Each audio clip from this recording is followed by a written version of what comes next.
popular and fun-loving college student. Mindy was a very bubbly person.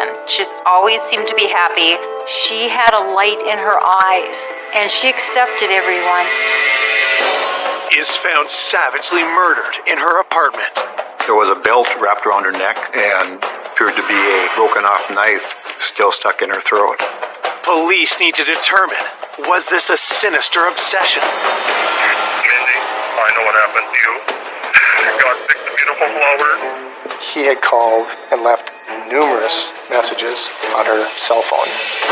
Just really a strange type of relationship. A crucial piece of evidence. There was some material under the fingernails of her left hand. I know you got a mark on your hand. How did you get that? Shines a light on a dangerous predator no one saw coming.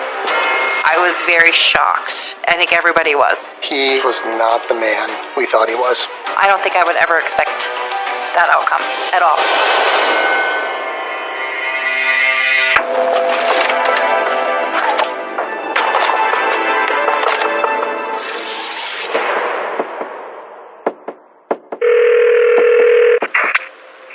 Hey Mindy, it's Danny. Anyway, you can just give me a call back. Okay, bye. Hey Mindy, it's Tony. Hey, Jamie's trying to get over to you. Bye. Where are you? Okay, bye. I remember trying to call Mindy a few times and she wasn't answering. So me and my friend Danielle drove and parked in front of her apartment across the street. I ran inside. I knocked on the door and there was no answer, and it wasn't locked. And so I opened the door and I stepped in, and about 2 steps in, I saw something on the ground right in front of my feet.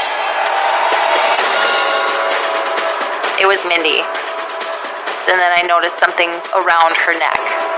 Horrified, Mindy's friend rushes outside to call 911. About 10 minutes before 9 o'clock at night, dispatch called me at my house and said that they've got a hysterical caller on the phone. I got the address and it was 1 block from my house. When I arrived, both Danielle and Tony were very distraught, very upset. The apartment was located on the 2nd floor of the building. As I entered, I could smell a very strong odor like an ammonia disinfectant. The body of the victim was laying across the entry hallway. And it appeared her throat had been half cut open. Detectives begin their investigation and identify the victim as 22-year-old college senior Mindy Morgenstern. I knew Mindy. She was a student at the college. I'd seen her at a lot of their events. And to see that it was her, I was really surprised and quite shocked. There was a belt wrapped around her neck and appeared to be a broken off knife still stuck in her throat. It appeared that the belt was applied to the neck prior to the neck being cut. Investigators find an empty bottle of disinfectant beside the body. Somebody had poured the disinfectant over her body, possibly trying to destroy any type of evidence.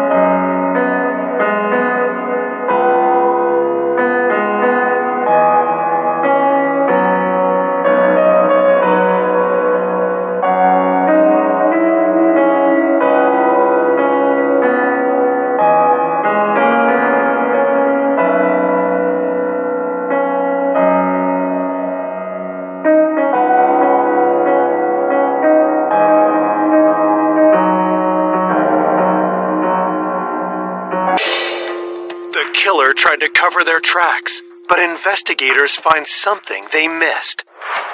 There was some material under the fingernails of her left hand where possibly Mindy had scratched her assailant. We felt that this was going to be a DNA forensic type case based on materials that were found on Mindy's fingernails. And to preserve that, the hands are placed in bags for autopsy. She had a purse around her right arm. Her wallet was laying just outside of the purse. It didn't appear that they'd been gone through or anything removed from them. There was clean laundry around the body and a laundry basket.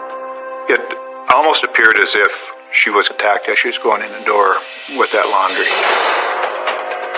It did not look like the apartment had been ransacked or gone through, so it didn't appear that theft was a motive in this killing.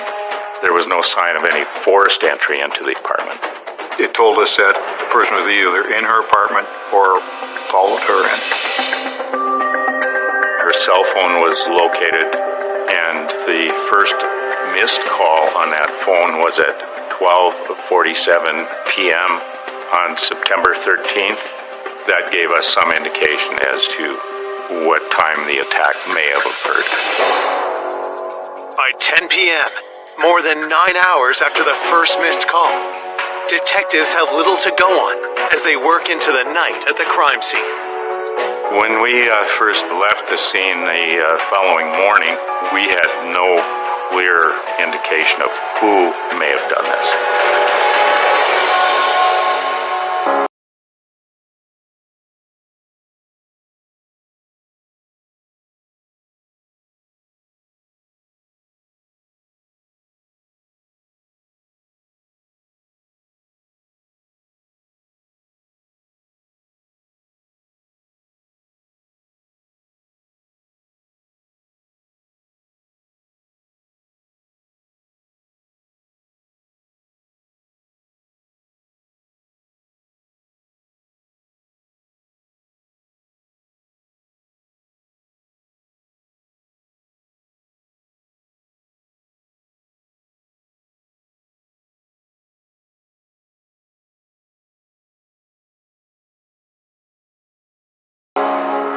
Police reach Mindy's sister to inform her of the murder, and she delivers the tragic news to her parents.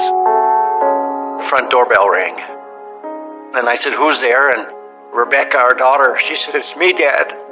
We've got some bad news." And then Rebecca said to me that, "Mom, Mindy is dead."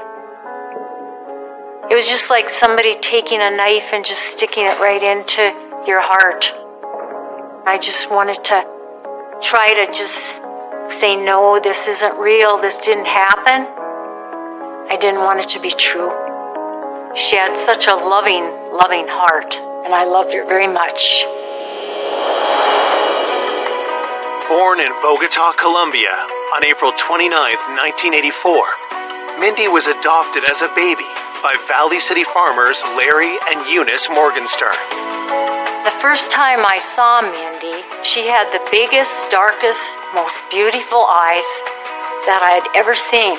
It was pretty amazing to see this little character in the basket that she brought home to be part of our family. Mindy was the youngest of 4 Morgenstern children, 3 of them adopted by Larry and Eunice. Mindy was very much a tomboy. And as she grew up, she got so beautiful. She didn't really realize that she would be looked upon as somebody that would turn boys' heads. After high school, Mindy moved to Valley City and dove headlong into college life. She just seemed to enjoy all the friends that she had there. Mindy was a very friendly, outgoing, bubbly person. She just always seemed to be happy. She had a light in her eyes, and she accepted everyone. Mindy's future was looking bright until the stunning attack that cut her down in her prime. It was very difficult to see Mindy's body in the condition that it was in when we found her. I want to find out who did this, because she was loved by a lot of people in our community. Back at the crime scene, Mindy's two friends tell detectives they weren't the only ones to see Mindy's body. When Tony found Mindy at the scene, she screamed, which alerted a man in a neighboring apartment to come out to see what was wrong. He was there when I first entered the apartment complex, and they showed me where Mindy was located. He told investigators that he checked for a pulse using the back of his hand to not leave any fingerprints on the victim. It was a little odd because people don't describe things like that, like using the back of their hand so they don't leave fingerprints and things like that. If he was there to help, I couldn't understand why he'd be worried about something like that. Police identify the man as Robert Linz and soon notice a telling detail about him. He had scratches on his hands that would correspond to someone trying to get your hands off of them when they were being attacked. Had Mindy scratched Robert as she fought for her life? Robert Linz, having those scratches, being in the same building, he certainly needed to be looked at. A lot of times, a person at the crime scene is a person that committed the crime. And if any evidence of them is found, they have an excuse for saying why it was there. Coming up, detectives uncover a world of secrets. She reminded me so much of my wife in her younger days. It's like, I don't want you talking to her, just come here. It turned out upon checking his background that he had a felony record. And as they zero in on a killer, I was absolutely certain we had the right guy. a stunning setback turns the case on its head. I just thought, it's all over with now. They're going to let him go. This case was a shock to everybody. When we found out who the person was, it was just, wow.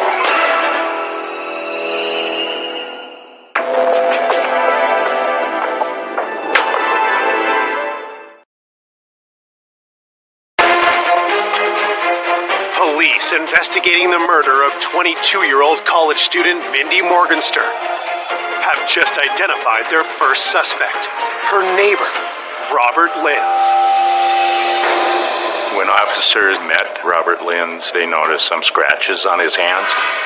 And he also used the back of his hand to see if she was deceased or not.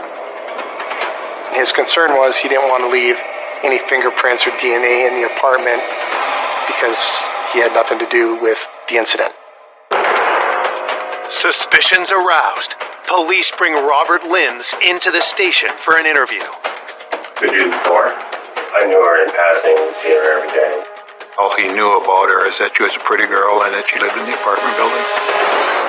When investigators dig into Robert's history, they find something troubling. It turned out upon checking his background that he had a felony record. I got apologized. He was a stolen car, had a gun. My original sentence was 2 years and 8 months. Robert Linz was in the criminal system out in California. He's street smart, and he knew not to leave fingerprints at a crime scene. Detectives ask Robert how he got the scratches on his hands. Oh, your hands are really cut out and stuff. Is that normal from work? Yeah, this is an everyday thing. Having steel and stuff? Yeah, all day long, steel. I get cut pretty bad. Constantly. He claimed he worked at a place where they built steel buildings and stuff like that, and he got the bruises on his hands from his job. Police cut to the chase and ask Robert where he was on the day Mindy was murdered. It wasn't anything out of the ordinary. It was a regular day where... What time did you start? I'm there like 5 minutes to 7. Robert Linz told investigators that he had been at work that day from 7 in the morning, and he didn't arrive home to his apartment until about 5:30. We talked to his employer. He did work all day. He did work with steel, so it's very easy for him to cut his hands. So there was really nothing to put him at that apartment at the time the crime occurred. Still, police aren't ready to rule out Robert just yet. We asked him to provide DNA sample, which he agreed to. While they await DNA test results, police canvass Mindy's neighbors. We were looking for anybody that might have seen something, heard something, so we can get a better timeline as far as when this might have happened. While going door to door, investigators are pleased to see a familiar face. As I was collecting statements outside, I saw Mo Gibbs. He had been living in the apartment building with his wife and stepdaughter. Mo works at the Barnes County Jail, and due to the fact that he was a correctional officer, I would run into him quite often while he was working. And I also knew Mo because we played on the co-ed softball tournament together. A guy in his position probably would be an excellent witness if he had seen or heard anything. Mo Gibbs said that he knew Mindy as a person that lived in the building. He had seen her come and go. The investigator asks Mo if he noticed anything unusual that afternoon. Mo had said that he went with his wife and stepdaughter for lunch, then came back to the apartment at about 12:45 and started packing and loading boxes as he and his wife were going to be moving out of the apartment. He mentioned that when he went into the apartment complex, he could smell a strong, distinct odor of a disinfectant. Other than that, he claimed that he didn't hear or see anything. So we were working with a timeline between the first missed call at 12:47 p.m. and the disinfectant being smelled shortly after 1 o'clock p.m. So we figured she probably was deceased prior to 1 o'clock in the afternoon. To rule them out, police collect DNA samples from Mo and the other building residents. All the DNA samples taken during our interviews were sent to the state crime lab. In search of new leads, detectives turn to Mindy's loved ones. I just didn't think there was anybody that would want to do anything like that to her. Investigators push Mindy's parents to think hard about anyone who might have had a problem with her. Mindy's mother mentioned that Tony had this boyfriend that wasn't such a nice person. His name was James. I was dating James Robinson at the time, and he was doing some bad things, and I was taking the brunt of it, and Mindy didn't really care for him because she had known that there was times that it got pretty scary. Mindy did bring him up at one time. Something about him being on drugs or something. Mindy was trying to get Tony to quit seeing James, and that may give him some reason to hold a grudge against Mindy. This James Robinson didn't look like he wanted his girlfriend, Tony, to be friends with Mindy. She did, obviously like a friend does, get out. You need to leave. He's not a good guy. This isn't a good relationship. In trying to help her friend, had Mindy made a deadly enemy. Seemed like the attack was personal in nature.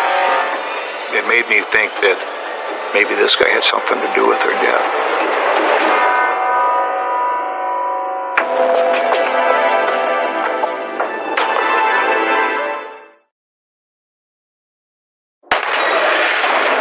Investigators are hunting for the killer of popular college student Mindy Morgenstern.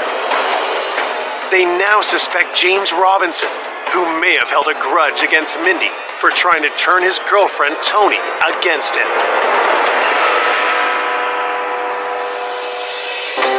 So James was called in to do an interview to see what we could glean from him. Did you know Mindy pretty well? I knew her from going to visit Tony at work, and she'd be there or whatever, and we'd get together every once in a while, go out and eat her.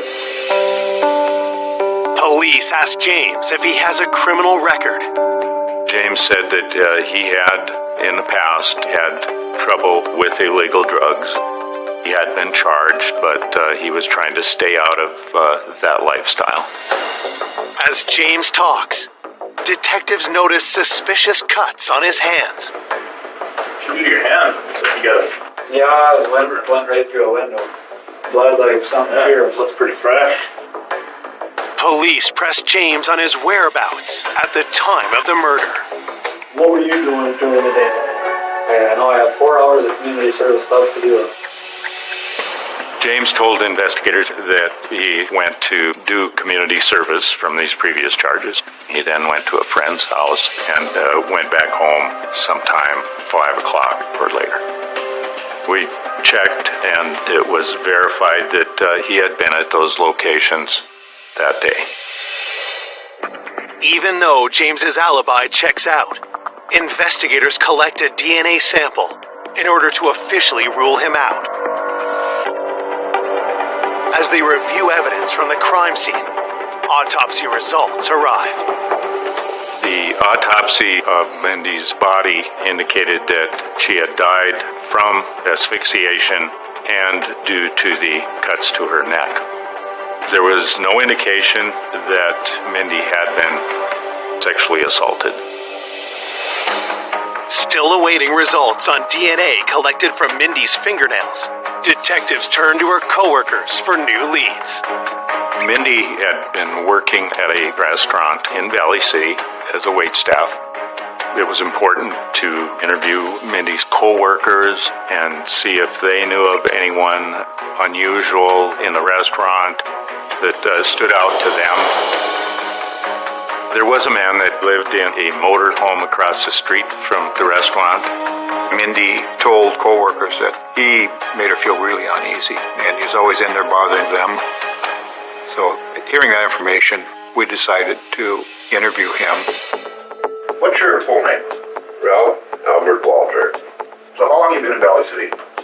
Well, I don't know. You could say I'm a drifter, but, Mr. Walters didn't have any ties to the area, just kind of an odd character. You remember anything particular you did on Wednesday? oh, that was the day that couldn't change the oil in the motorhome. He really didn't have a good alibi for when Mindy was murdered. Just as with previous suspects, detectives spot a potentially damning clue. I know you got a mark on your hand. How did you get that? When I put that oil filter on. Have you had any type of altercation or disagreements in any of the restaurants with anybody? I can't think of any. He claimed he never bothered anybody in the restaurant where Mindy worked. Claimed he didn't know who she was. But Mindy's coworkers tell a different story. They all said that he was in there quite often. Mr. Walters would have seen her coming and going at least. Would that give him a reason to follow her? We really didn't know at that point. Red flags were waving, of course, but I was real careful not to jump to any conclusions too early on in the investigation. Detectives collect Ralph's DNA and let him go. But they're not ready to clear him just yet. We keep him on the list. We're hoping DNA samples, if he was involved, would eventually tie him into it. 2 days after the murder, the wait for answers starts to take a toll on Mindy's family. That was the hard part. Not knowing what was going on and what happened and why. It was like living someplace in another world, and you just wanted answers. 3 days into the investigation, detectives catch a break when they find disturbing voicemails left on Mindy's phone after she was dead. You know my number, sweetie. I miss you. I love you. You're my inspiration. Please help me. Please help me, baby.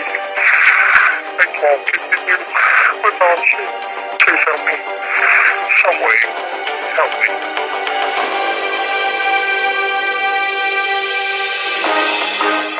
Detectives search the number and discover that it belongs to a man named Rodney Kuznia. After Mindy had passed away, he had called and left numerous messages on her cell phone. Investigators rush to find out who Rodney Kuznia is and why he called Mindy after her murder.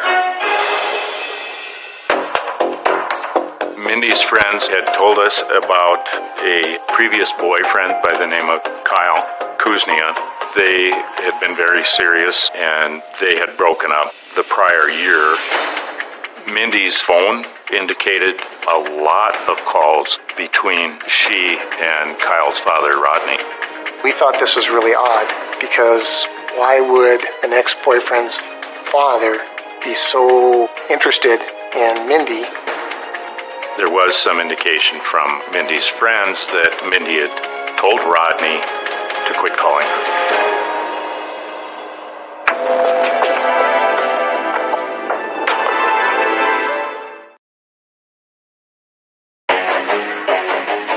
It's been 3 days since 22-year-old Mindy Morgenstern was found brutally murdered in her apartment.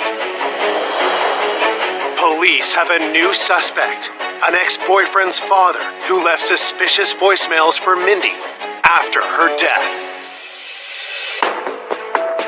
Mindy, this is Rod. I know what happened to you. There's no fear in your voice. Can't take it. I love you, kid. God picked a beautiful flower. I'm sorry that happened that way. It happened to you. It just was really odd why Mindy's ex-boyfriend's father was leaving these messages, why he was so infatuated with her, and obviously he had feelings for her.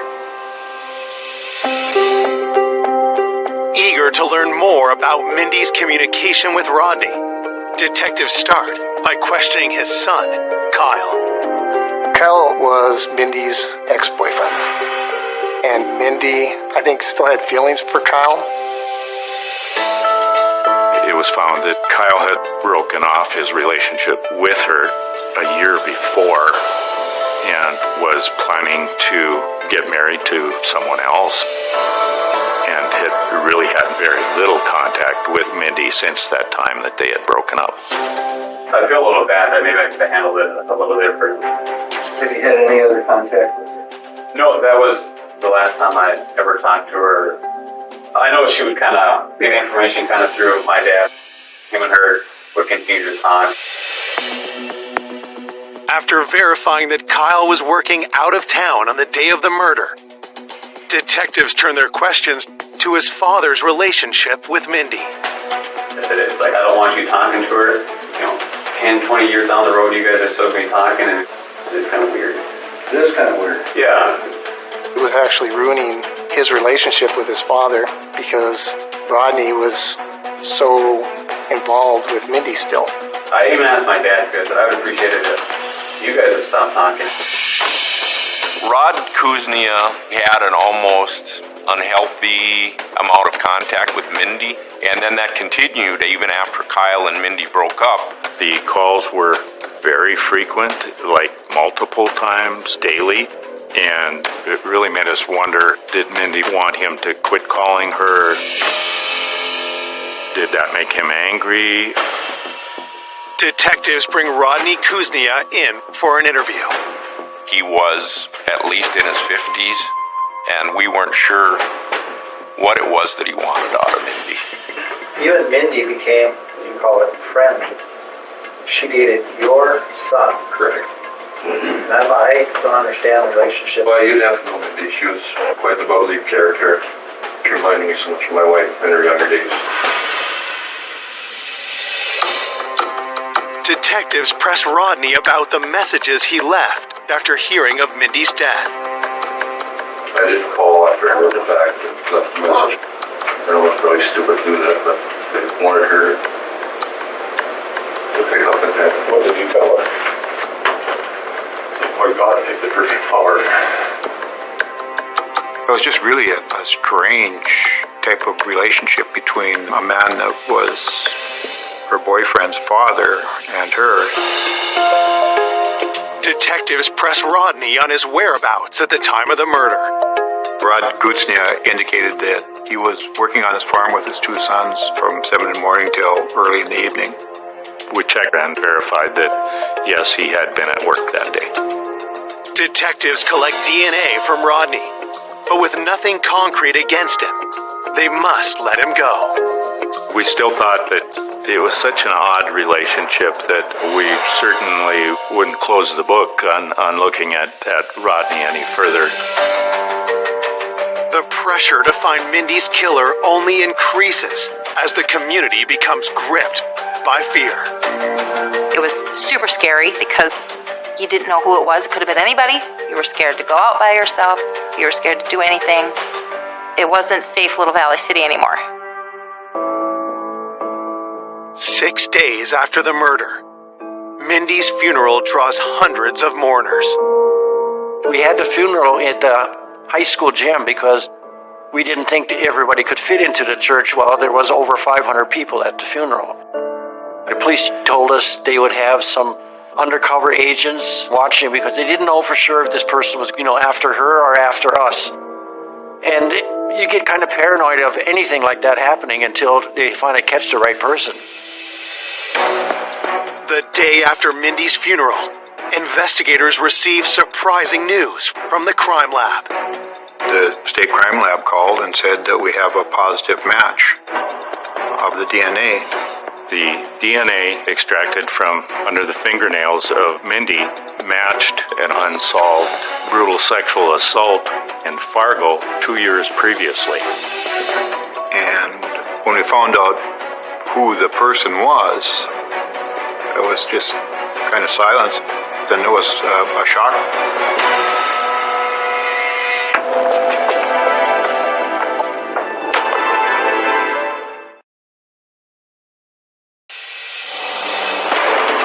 One week after the murder of 22-year-old Mindy Morgenstern, detectives received DNA test results that turn the case on its head. The DNA from every one of the suspects, Koznia, Walters, Lind, and the others, all came back as not a match to the DNA found under Mindy's fingernails. I asked, "Who is it?" They told me it was Mo Gibbs. When they got the match, it was just, wow.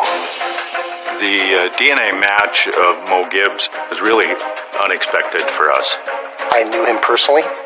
He was a correctional officer, and it really caught me off guard that somebody in the law enforcement community would have done something like this.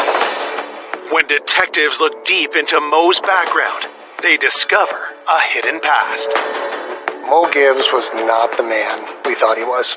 When we started digging into his background, we had found out that he'd actually changed his name.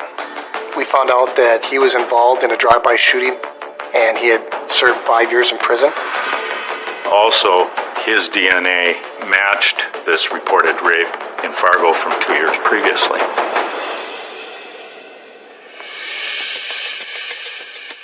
Given Mo's violent criminal past, detectives come up with a strategy to lure him into the station.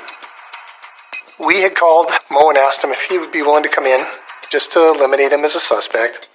We're playing on his friendship with law enforcement. The idea was to get him in, lock him into a story, and then immediately give him the polygraph. Mo Gibbs lived in the apartment building that Mindy lived in, and he said that he had seen her around, but he really didn't know her at all.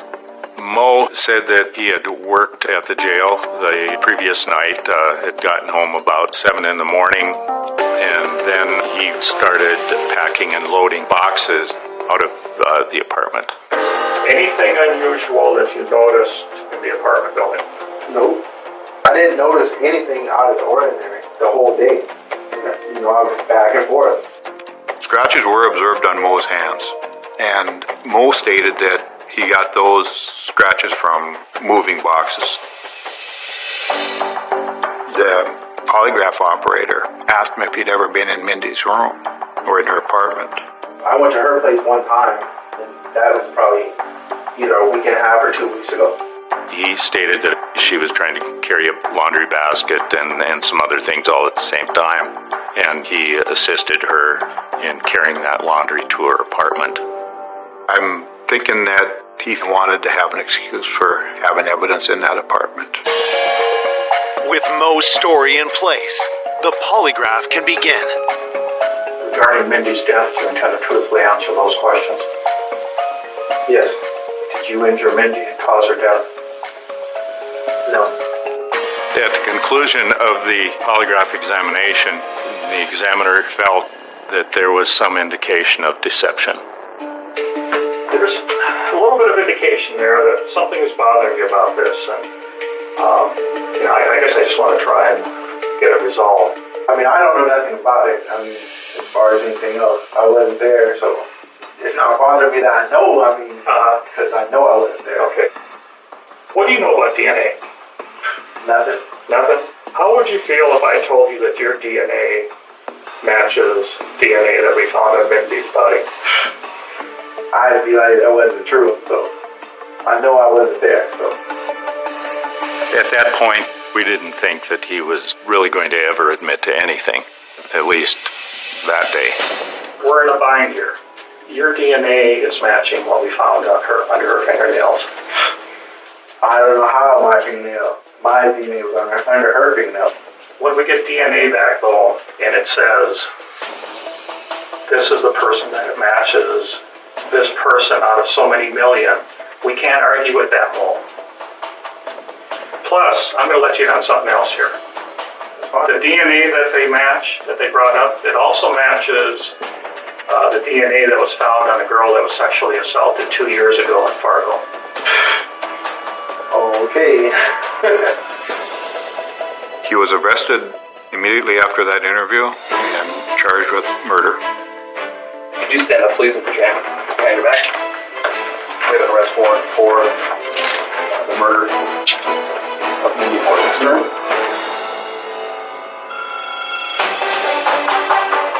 News of Mo's arrest opens a floodgate of shocking accusations. A number of female inmates in the jail where Mo Gibbs worked came forward and said he's been doing sexual stuff to us in the jail for weeks or months.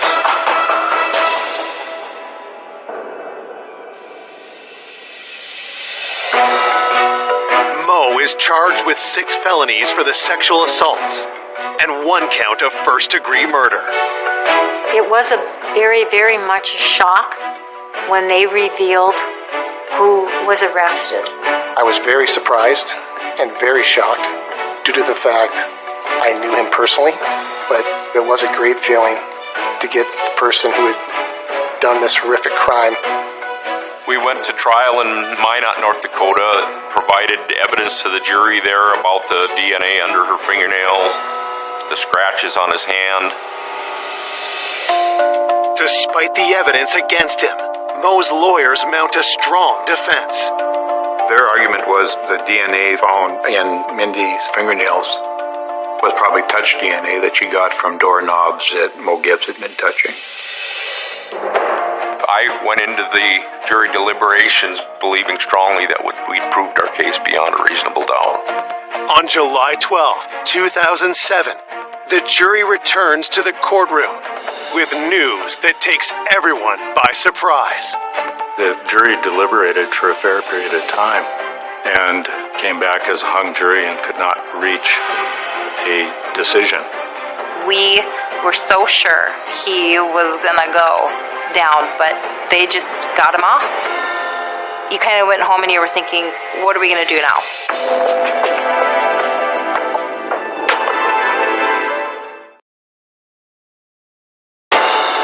Corrections Officer Mo Gibbs has just been tried for the murder of 22-year-old Mindy Morgenstern. But when the verdict comes back, a hung jury, Mindy's loved ones are left fearing the worst. I was very shocked. I think everybody was. I don't think I would ever expect that outcome at all.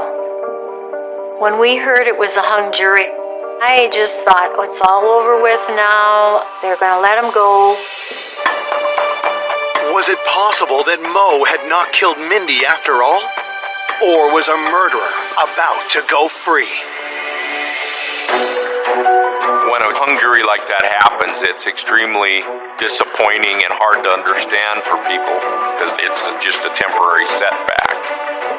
I was absolutely certain we had the right guy. In the Minot trial, the defense, the one thing they really hung their hat on was that trying to say it was just touch DNA. We felt it was obvious that to get DNA under your fingernails, it wasn't from touching any kind of doorknob. So we wanted to totally rule that out, and we're able to find another expert to help us do that. On October 22nd, 2007, more than a year after Mindy's murder, Mo Gibbs goes on trial for the second time. The expert described this as a vigorous assault. The amount of DNA was not from touching a doorknob or a laundry basket. The prosecution lays out further evidence, carefully building the case against Mo. Mo Gibbs' phone was seized after his arrest. There were never times when he went for an hour or more that he was not texting or doing something with his phone. He got off at 7 in the morning from his shift, and he was continually either emailing or texting people until he had to go pick up his fiancée to go to lunch. He dropped her back off around 12:30 or 1 o'clock, and that's when we believe he came back to the apartment building. Mindy's last missed call was at 12:47 that day, and for the next 2 hours, Mo Gibbs was doing something else other than sending texts or sending emails. With DNA and other evidence placing Mo at the scene, the prosecution lays out their theory of the murder. I believe that Mindy was carrying clothes into her apartment, and Mo Gibbs was in the hallway and got her in there and pushed her on the floor and attempted to rape her. I think Mindy fought back, and things went drastically wrong. I think what happened was he tried strangling her with a belt. It wasn't going as he wanted it to. She wasn't dying fast enough. So he got a knife and he stabbed her. And then when he got done, he finds a cleaning solution, dumps it on her body. And then he gets the heck out of there. Then he starts back with the texting and emailing and went on with his life.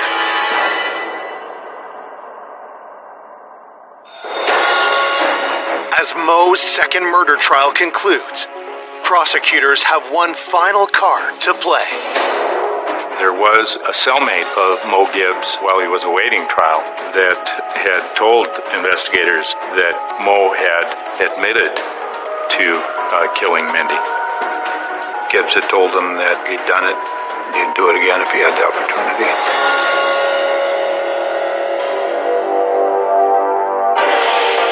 As the jury deliberates for a second time, Mindy's loved ones nervously await the outcome. And I was wondering, what's going on? I wanted to know things. I wanted to hear what was coming out of their mouths. On November 16th, 2007, after deliberating for over 27 hours, the jury returns with the verdict. We, the jury, do find the defendant, Mo M. Gibbs, guilty of the crime of murder. For killing Mindy Morgenstern, Mo Gibbs is sentenced to life without parole. He got a 12-year sentence on the unsolved rape and 15 years on the jail sexual assaults that had happened. It was a relief that they finally caught the person, that he wasn't going to be out there to do it to somebody else again. The fact that Mo Gibbs is going to be in prison, it was finally over with. We could finally go on and just try to get through life the rest of the time that we had.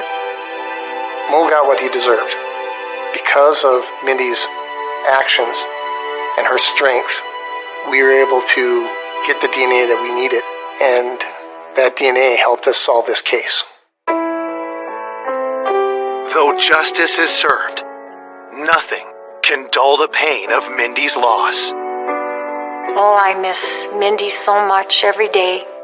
You never get over it, but you go on and you pray for that time when you can see her again up there in the heavens. That's where I know where she's at.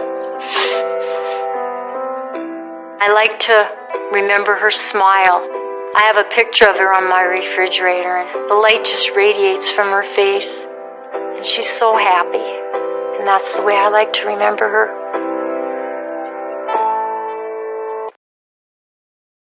A vibrant young woman with a bright future.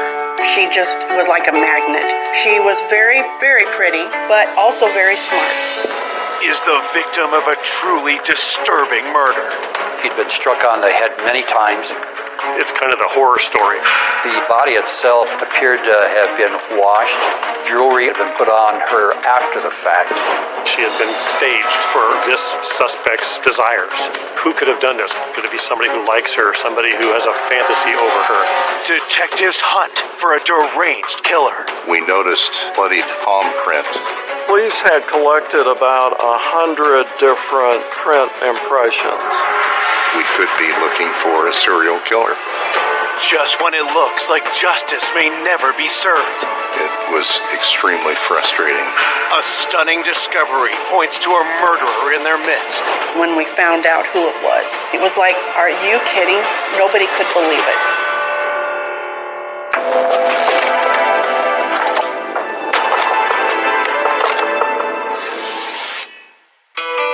Less than an hour outside Los Angeles, Irvine, California is a peaceful community with a coastal vibe. Irvine is very, very pretty. It is pretty much the hub of Orange County. The ocean's only 10 minutes away, and this is where everybody wanted to be. Irvine has always been considered to be a very safe city and has not been known for violence. On May 14th, 1979, Irvine's sense of safety is shattered when a man calls 911 to say he can't get a hold of his 22-year-old girlfriend, Savannah Anderson. Earlier that day, her boyfriend went over to her residence to meet her at about 6 o'clock. He couldn't get any response at the door. He went back home for a while, couldn't get a hold of her still. He called the police department about 7:25 p.m. It was a welfare check. Her boyfriend indicated that she had not been feeling well, and so there was a concern that it could be a health issue. When the officer arrived, he met her boyfriend, Bill Mills, and another man, Ken Bergenson, who identified himself as her boss. They explained they'd both come to the apartment to try to find out if she was okay because nobody'd been able to get a hold of her that day. I was very fortunate to work with Savannah. Savannah was always prompt, and she didn't come that day. All day long, it was like trying to get a hold of her, no answers. By the end of the day, we were very concerned. Something might have happened because that wasn't like her. The officer found the apartment was in fact locked up tight. There was no key available from the apartment office. The officer found out that a bedroom window nearby was unlocked from the inside, and he was able to open that bedroom window. When the officer made entry, he was able to see a woman with a lot of blood around her, lying in bed, towels wrapped around her face and head. She was cold to the touch. Both Savannah's boyfriend and boss are taken to the station for questioning, while homicide investigators are called to the scene. When I walked in, it appeared to me that there was a struggle, a fight, and it was very clear that she was attacked on the bed, and she laid on the bed for some time due to the amount of blood that had pooled in that area. A lot of blood splattering against the back of the wall of the headboard. She also had towels over her face. After the towels were taken off, her face was found out to be beaten very severely, excessively. The towels were significant It tells you that the killer may have known her and didn't want to look at what they've done. It appeared that the body of the victim had been beaten with something hard. She had multiple defensive marks on her arms, her hands, nail marks around the neck area, which would indicate that she also had a ligature that had been placed around her neck. The legs were slightly raised as if some sexual activity may have occurred there. Perhaps she was the victim of a sexual assault. The degree of violence to Savannah's body was unusual. Did somebody do it because they were angry at her? If they were angry at her, is that because they knew her, they loved her, they hated her? Based on the state of the body, police believe Savannah was likely killed in the early hours of the morning. Looking closer, several details strike investigators as highly unusual. Savannah had some jewelry on her. There was a necklace around her neck, and the clasp was at the front. There was also a watch on her arm that looked like it had just been put on there loosely. We were surprised to see that those items were still intact on her based upon the brutality of her attacker. So it appeared that he may have just put those items back on her. The body itself appeared to have been washed, as there's very little blood on the skin surface of the victim. We noticed drag marks from the bed onto the carpet leading into the bathroom. Inside the bathroom, there was diluted blood with water around the sink area and also the bathtub. She looked like she had been cleaned up and set in a particular position on the bed that was staged for this suspect's desires. And I think that was important to get an idea of what this type of person was willing to do to Savannah's body, put things on her, put clothes on her, whatever. It was very unusual for any type of murder, in my opinion. It looks like somebody wanted to make it look like she was fine and nothing was wrong. Police find some important clues the killer left behind. We noticed bloodied palm print leading from the bedroom into the bathroom. Palm prints are identifiable just like fingerprints. There were smudged, bloodied fingerprints on the toilet seat. They were basically the only way that we'd be able to find out who the killer might have been. There was no DNA at the time. Detectives find no murder weapon or any sign of forced entry. We made the determination that the killer may have been known by Savannah and let him in through the front door. Another theory was through an unlocked open window. After finishing up at the scene, detectives break the news of Savannah's death to her loved ones. The parents lived in Utah. When I spoke to Savannah's mother on the phone, she was devastated by this. It was her only child. It's probably hard for most people to realize, first of all, what it's like to lose a child, let alone the only child you have. Savannah's mother said Savannah had made a collect call to her about 10 o'clock the previous day on Mother's Day evening. They had talked on the phone for about 2 hours. Savannah was very happy, good mood. That must have made it even more so difficult. When I found out what had happened to Savannah, we were all totally shocked. My heart just hurt so much. How very sad this beautiful young lady, her life was gone. It's very senseless, very, very hard to understand. Born in 1956, Savannah Anderson grew up in Salt Lake City, Utah, and had big dreams. She was 22 when she moved to Irvine. She came here looking for a better opportunity. She was very independent, and she wanted to do it on her own. I met Savannah when she was working here for Commercial Credit. Savannah was a secretary for the operations manager. She just was like a magnet. She was very, very pretty. I remember when people did come in the office, especially the men, she did attract attention. Savannah was flattered, but she did have a boyfriend, Bill Mills, whom she met 3 months after moving to California. She was more of a private person into herself as far as not one to just open up and tell everybody what she was doing. She was definitely on the shy side. When I found out what had happened to Savannah, I felt angry and just crushed and so hurt.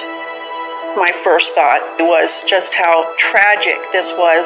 I just can't imagine. It's kind of the horror story. Who could have done this? Could it be somebody close to her, somebody who knows her, somebody who likes her, somebody who has a fantasy over her? When you have a brutal killing like Savannah's case, detectives immediately looked for the people that are close to her boyfriend. The fact that Bill, the boyfriend, was the one who called the police, is he innocently calling the police here because he doesn't know that something had happened to her? Or is he the one who may have done it, so he contacted the police to say, gee, something might be wrong, with the hopes that the police will go ahead and discover the crime, and then say, well, it can't be the boyfriend because he called us here. Could it be almost a way out to try to point the finger away from you? It's just something you have to look into. Coming up, police question the grieving boyfriend to see if he has something to hide. His attorney advised him not to take a polygraph. And detectives uncover more suspects. Why is he here now at this time? That was suspicious. Somebody was lying. Another crime turns the investigation on its head. This individual was responsible for 5 murders. Perhaps she was the victim of this killer. And the perpetrator's identity leaves everyone in shock. It was absolutely devastating when we found out who it was.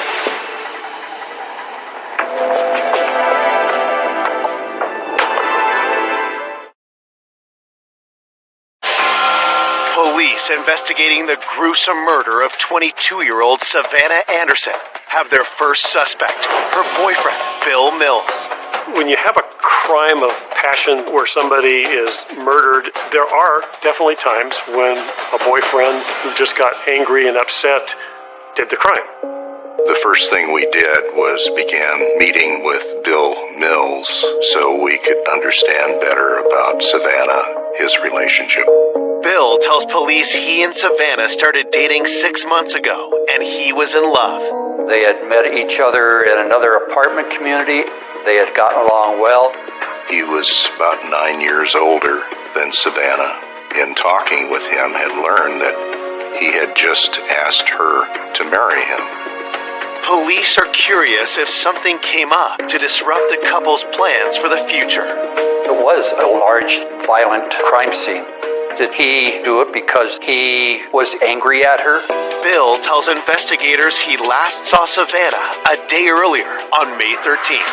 They had brunch together, and then he spent the day over at her apartment.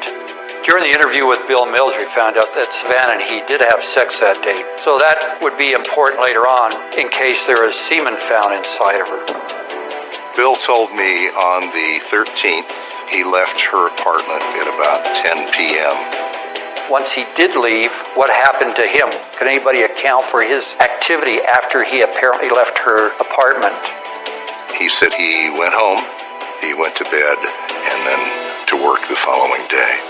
Bill says he and Savannah had plans on the 14th after they both got off work. He went to her apartment about 6, knocked, couldn't raise her.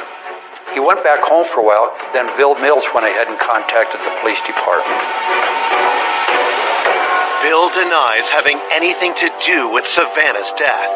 It appeared that Bill Mills was really in love with her, thought it was a very serious relationship. He was very happy with her. Bill was cooperative. He tried to assist us as much as he could. But there is one request Bill won't comply with. There is a red flag. He was asked if he would be willing to take a polygraph. He contacted an attorney, and his attorney advised him not to take one.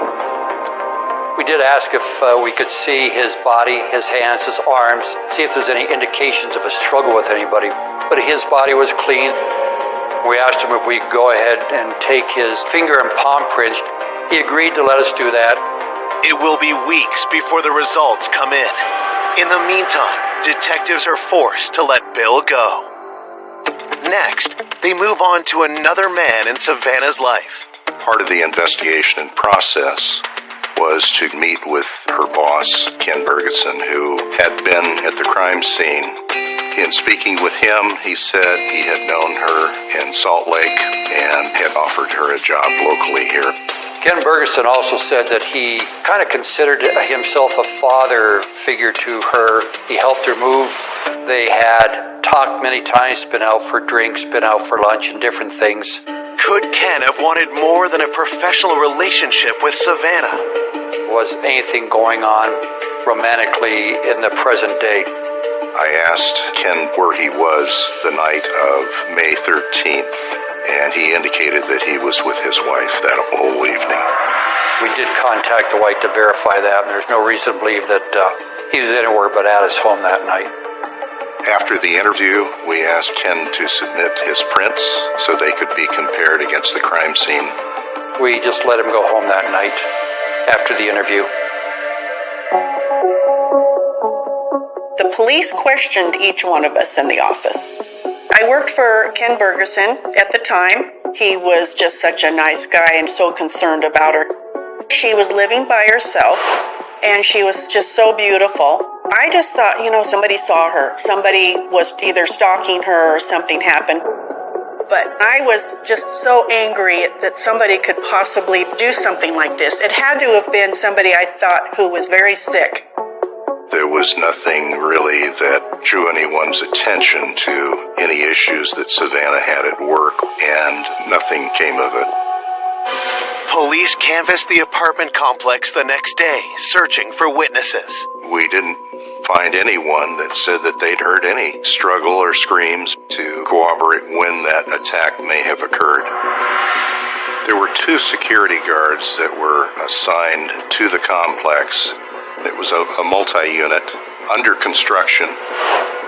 So after I got the names of the security personnel who worked that night, which was about a week after we originally responded out there, I talked to the security guard first who worked the midnight to 6:30 shift. His name was Chuck Doyle. According to Doyle, security was hired to ensure that residents were safe and to overlook any construction sites and that sort of thing for theft. Chuck tells investigators on a usual shift he would drive through the complex and also patrol by foot. I asked him how he found out about the murder of the woman, and he said he found out through the company. I asked him if he knew the lady who lived there, showed him 2 pictures, and he picked out the picture of Savannah Anderson. When asked about his dealings with Savannah, Chuck's answer gives investigators cause for concern. He indicated about a month prior that he'd helped Savannah gain entry into her apartment and slid a window open for her. It was notable that Mr. Doyle had said he was aware that at least at that time one of the windows was unlocked. Doyle said, "You'll find my fingerprints on Savannah's window, and this is the reason why." Immediately, we printed him. It really made me zero in on him as a potential suspect.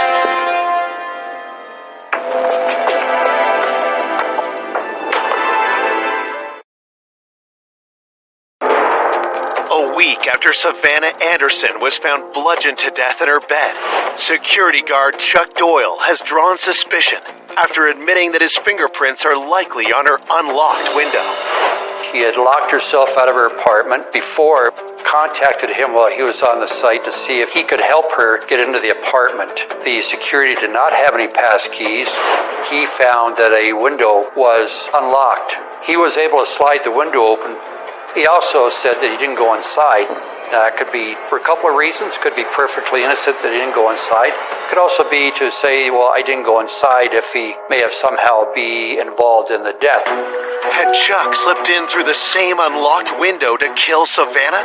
Police press him for his movements that night. Chuck Doyle said that he reported for duty on the 14th at midnight, or was supposed to, indicated that he was about 10 minutes, 15 minutes late. He was supposed to replace a security guard named Bob Sellers. He drove by Savannah's and saw her talking on the phone. He thought maybe that was around 12:15 or so, 12:20, but was not certain. He went and parked next to Bob Sellers' car. About 12:30, he estimated, Sellers approached. He got daily reports from Sellers, and then Sellers went ahead and got in his car and drove off. When detectives ask what happened next, Chuck's answer raises even more suspicion. He said he drove around a while, went back to the carport, and went to sleep, which would seem very odd. He thought he probably nodded off for a while. Doyle says that he was awoken by a car door slam. It was Sellers who had returned and invited him to breakfast. Doyle says it was maybe 1 or 2 in the morning. They went to breakfast at Spire's restaurant, a 24-hour cafe. The cafe is just 10 minutes from the complex. Doyle said that he was dropped off by Sellers at about 2:30 in the morning. Chuck says the rest of his shift was uneventful, and he clocked out at 6:30 a.m. There's just something really unusual about the sequence of events that's being described by Doyle. Investigators are left with more questions than answers. Did Savannah die on Chuck's watch? Or was he the one who killed her?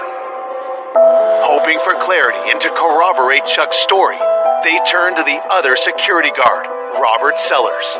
Robert Sellers enlisted into the Marine Corps at age 17. He's 22 now. He was assigned that day to work from about 4 in the afternoon, and he was supposed to get off at about midnight that night. I asked him if he knew who Savannah Anderson was. He said he had talked to both her and her boyfriend that evening.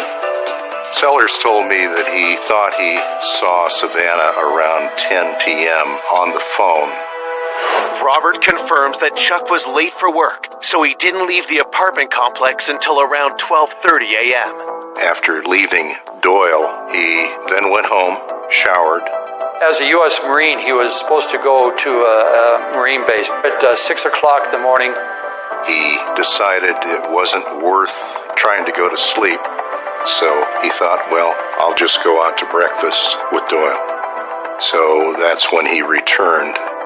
Sellers told me that he came back to the complex about 3:30, which is an hour and a half or 2 hours after what Doyle recalled this happening. So there was this inconsistency between the both of them about what time they must have gone to the restaurant. Sellers said there's a waitress named Gail who waited on him. I took note of that. At the end of the Sellers interview, we asked if he would go ahead and give us finger palm prints, which he agreed to. Investigators hope the autopsy report can help them pinpoint Savannah's time of death. According to the coroner's report, Savannah Anderson died at approximately 2 a.m. on May 14th. The cause of death was strangulation. She'd been struck on the head many times, found multiple contusions on her face. There was broken fingernails, a broken jaw, cracked teeth. We did have biological fluids, semen, that was found, but DNA was not in existence at the time, so we didn't have that tool. My first thought was just how horrible to die like that. I cried and I was just very upset just thinking that something like that had happened to a person that was just so lovely. It's just terrible. If Savannah was killed at 2 a.m., which security guard is telling the truth? Was Chuck really off-site like he claimed? Or was Robert right, meaning Chuck was at the apartment complex when the murder took place? There was a wide gap and discrepancy between their two stories and timing. So the two were brought in together to try and determine if someone was mistaken about times. They both basically stuck to their stories. I wasn't sure which either timeline might have been correct, whether it might have been Doyle's or Sellers, because they were just too far apart. So we thought at that time somebody was lying.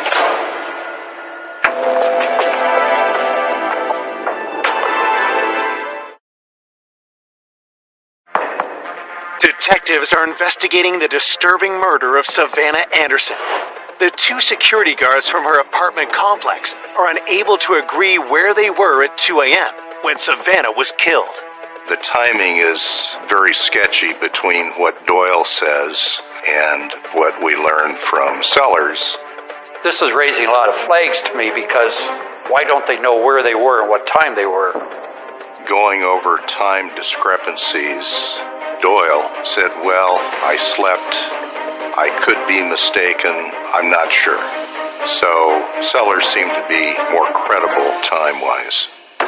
According to Robert Sellers, Chuck was on duty at 2 a.m., and the pair only went to Spire's restaurant around 3:30 a.m. I asked one of the patrol guys to go ahead and try to contact any waitress there that might have been named Gail to see if she recalled the security guys coming in there at all. They weren't able to find a Gail that worked at the Spire's restaurant, so we could not identify that particular part of the story. It looked like the best chance of us determining who the suspect was going to be through the fingerprint and palm print evidence left behind. At this time, we already had fingerprints and palm prints from the boyfriend, Bill Mills, the boss, Ken Bergerson, and from the 2 security guards, Chuck Doyle and Bob Sellers. And I felt that if we can find out if any of those were the palm prints, that's going to be the resolution of our case. We'd be able to determine who had done it. So we sent them away with high hopes that we're going to be able to resolve the case once we get the results back. While waiting for the results, investigators dig deeper into Savannah's life, hoping something will point to her killer. Savannah seemed to be a very likable person who had, from all reports, a good mind, good IQ, personable, funny, one that you would be very happy to have as a daughter. She was very sweet, very sophisticated, quiet. She had very strong values and morals. You know, she was just not one of those that was going to be out looking for trouble. Just how she went and how young she went is so tragic. Our world is, it's cruel. We interviewed neighbors. Savannah had been at the apartment complex about 6 weeks. Her contacts, friends were very limited. What I learned through investigation was Savannah had moved deliberately for the safety of having security on the premises. She really wanted a place that felt safe, and the fact that they had security, she loved that aspect of it. She felt really good about where she was going. 2 months after Savannah's death, police received the results of the finger and palm print analysis from the scene. I was really hoping we heard back from the crime lab that it's going to be one of the guys we'd already talked to. In terms of identification and finding and identifying that individual, it was everything. None of the prints that came back were any of the fingerprints submitted from the bloody finger and palm prints. Really disappointing. Couldn't figure out why. It seemed like there should have been somebody in there that was responsible for it. Yet the crime lab is telling us that these weren't the responsible parties at all. We thought we had some viable suspect, but we're told, nope, it's not them. Well, now what? Wow. The results mean Savannah's boyfriend, her boss, and the 2 security guards are all cleared. I was very discouraged, but thought, okay, we just haven't come across the perpetrator. He's out there. We'll find him. We'll identify him. I feel comfortable with that based on the palm print.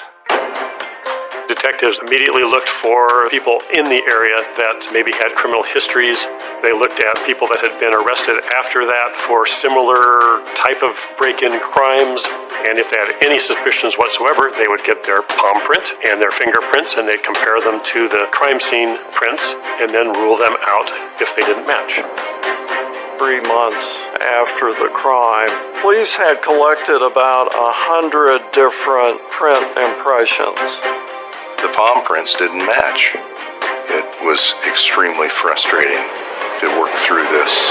With the case threatening to turn cold, detectives refused to quit and take the case in a chilling new direction. After going through potential suspects that were eliminated through the palm print, we began to examine that Savannah Anderson may be the victim of a serial killer known as the Bedroom Basher. This individual was responsible for 5 murders in the Orange County area at the time. With a population under 2 million people, the number of attacks in a matter of months is troubling, and the similarities striking. He would target young lone females between 17 and 35, ground floor apartments, open windows, open doors. Once inside, he would bludgeon, strangle, and sexually assault the females. So Savannah certainly fit that MO. And so we had to take a real strong look at perhaps she was the victim of this individual who had not been identified. We could be looking for a serial killer.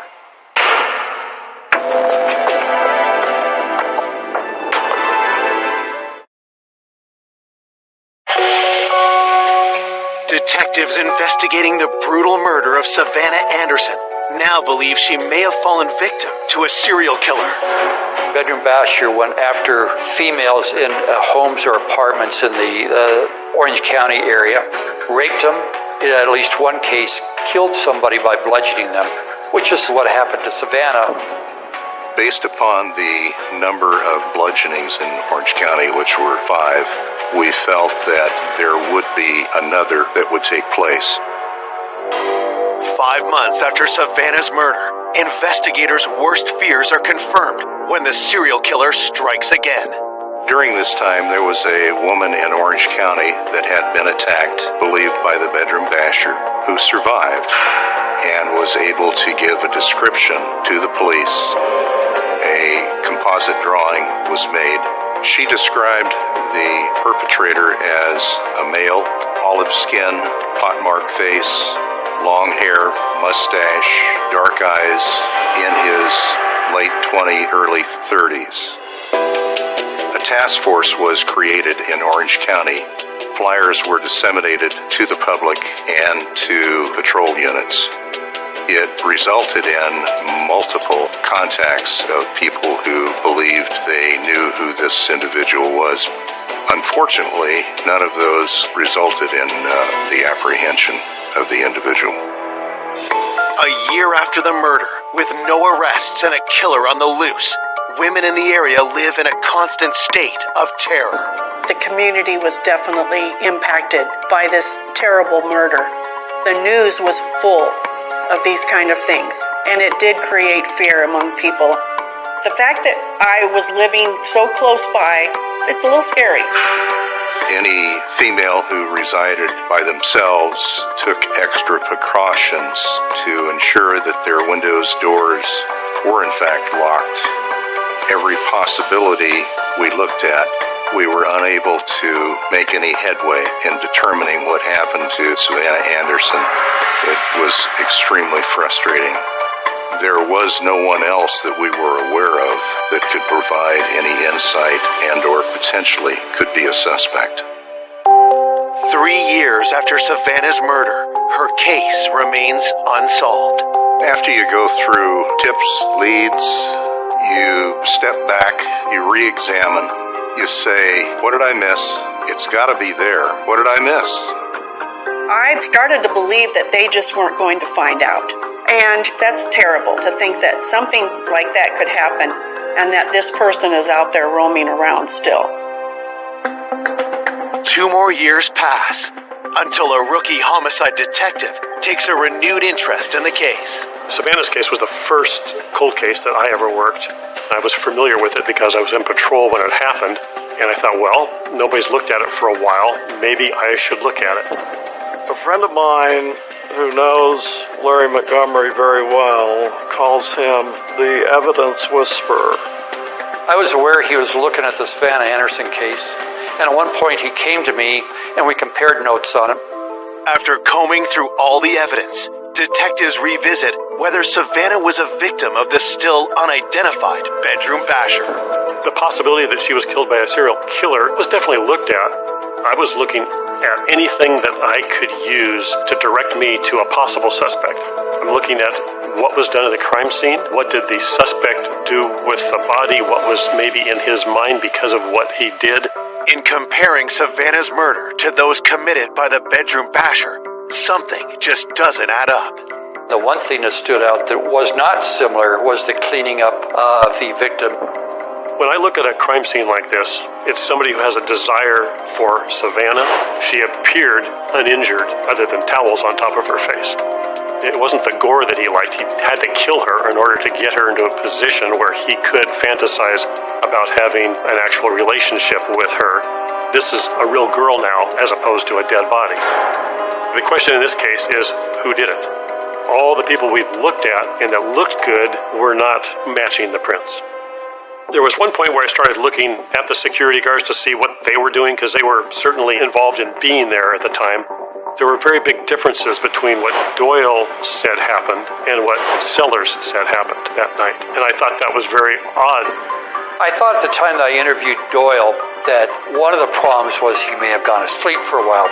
That would certainly account for the timeline being different, or his uneasiness in talking to us about that particular time period.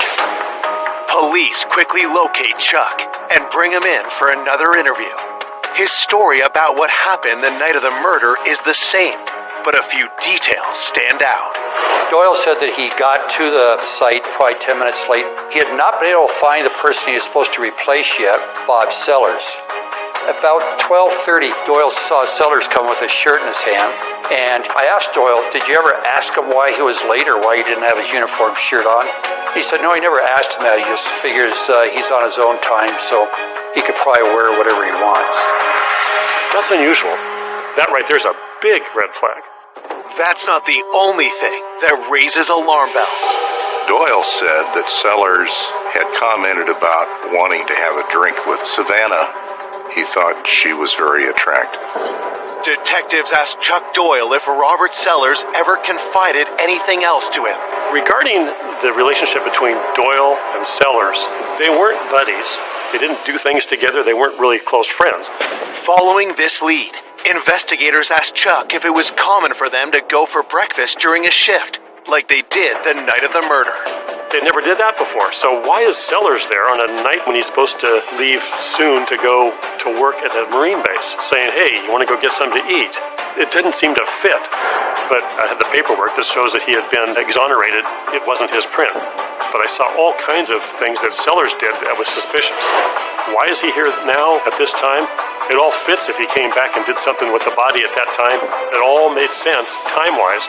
And that's when I decided we need to find those prints again and see if we matched them properly.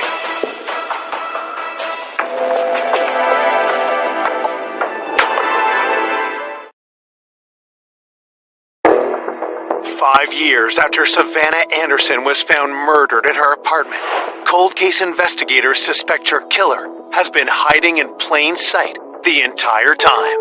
I've got a suspicion that this guy, Robert Sellers, might be the guy, because there's too many lies or mistakes. He's already been exonerated, and I didn't believe the exoneration. We need to find somebody who's better than our sheriff's department, who's best in the world that we can get. Robert's prints and the ones found at the crime scene are rushed to FBI headquarters. The FBI discovered that some parts of the palm print were so thick with blood that it became a negative. It was the opposite of what it should be because of the thick blood. The thick blood looked like the ridges when really they were the valleys of the print. The FBI reanalyzed the palm print and compared it to prints obtained from Robert. The next day, the fingerprint lab at the FBI was able to identify in about 24 points of identification a positive identification of security guard Bob Sellers.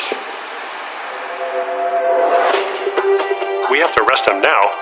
Sellers, at the time that he was arrested, was living in a mobile home up in Brea at the police department. He was presented with evidence that his prints are, in fact, in the blood there. He didn't come forward right away, but very quickly, after he had some lies, he did admit that he did everything that we thought he did. He was obsessed with her. He found her very attractive. He thought perhaps by going into her apartment that he might convince her of some romantic get-together. He gained entry into her apartment through an unlocked window where he could hear her on the telephone talking with her mother.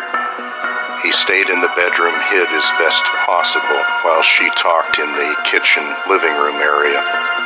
Once she got off the phone at about a little after 12, she came into the bedroom. When she saw him, she was thinking, I have an intruder, a man in here, and I'm frightened.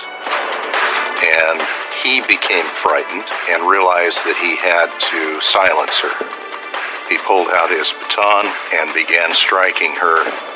He then went to strangulation. During the struggle with Savannah, he said that his shirt got bloody, so he had to take it off.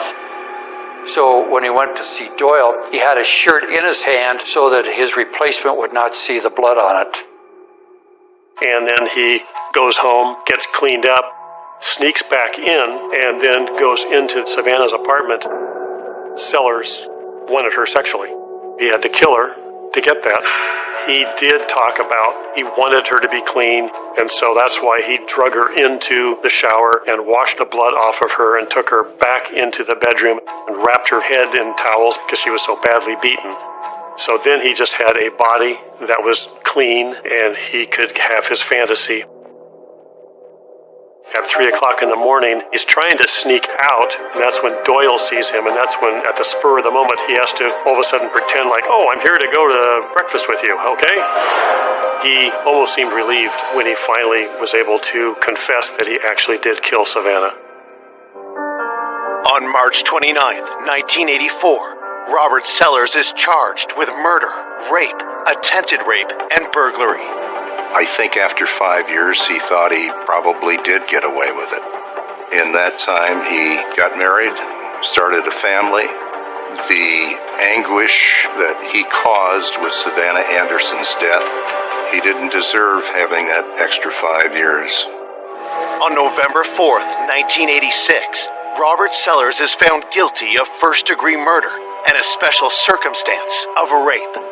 But his lawyers win his appeal. His conviction was overturned on a technicality. The fact that the prosecution could not prove that she was alive during the rape changed the verdict for a life without possibility of parole. Instead of a retrial, prosecutors offer Robert a deal. He accepts to avoid the death penalty and pleads guilty to first-degree murder. He is sentenced to 25 years to life in prison. Here you have a guard, a man, a Marine, placed there to protect the residents, and it turned out he is the one committing the crime. One would not expect the one who is protecting you to be your killer. It was absolutely devastating when we found out who it was. The irony of it all was the fact that she moved to this beautiful apartment complex thinking she was going to be safe and secure. And it was the security guard that actually did it. It was like, are you kidding? Nobody could believe it. Authorities don't find anything to link Robert Sellers to the bedroom basher killings. In 1996, Gerald Parker was identified and convicted of those crimes. In 1999, Robert Sellers died in prison. I do feel there was justice, especially when I found out that he died after he had been in prison. That was justice right there. When I remember Savannah, I think of this beautiful young woman, just the prettiest smile. She was very, very poised. I think she would have definitely had a bright future had her life not been taken in any sense of the manner, whether she had married and had a family or gone on in the business world. She just was a very lovely person.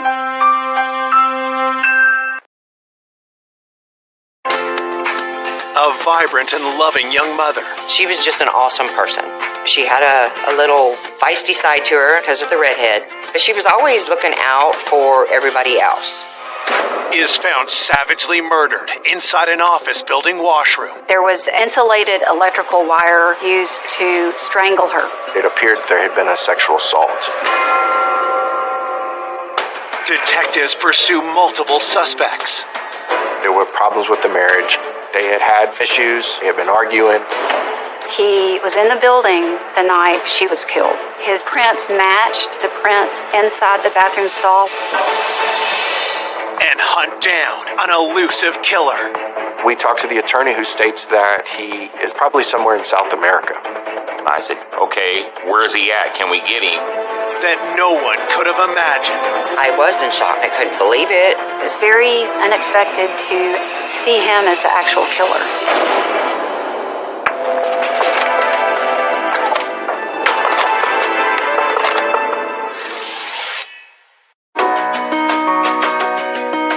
Known for its live music scene, Austin, Texas is also one of the safest big cities in the country.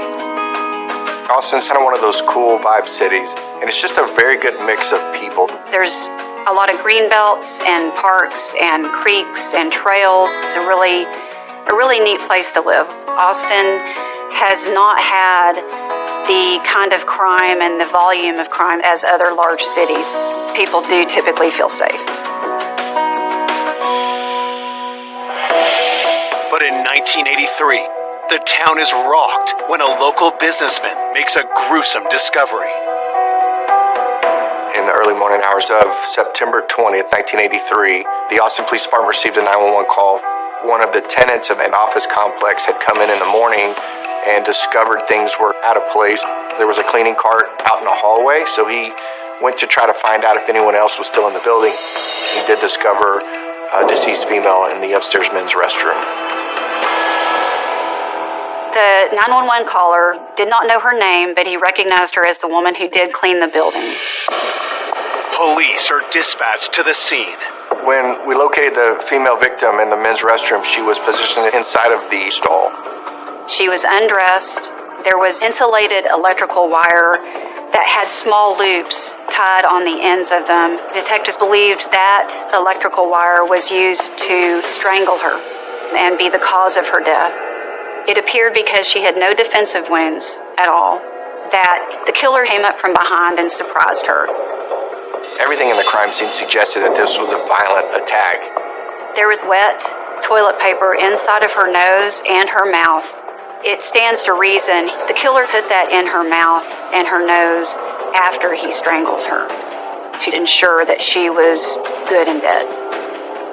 There was a bodily fluid and a clothing that made it appear as if she was drug across the floor.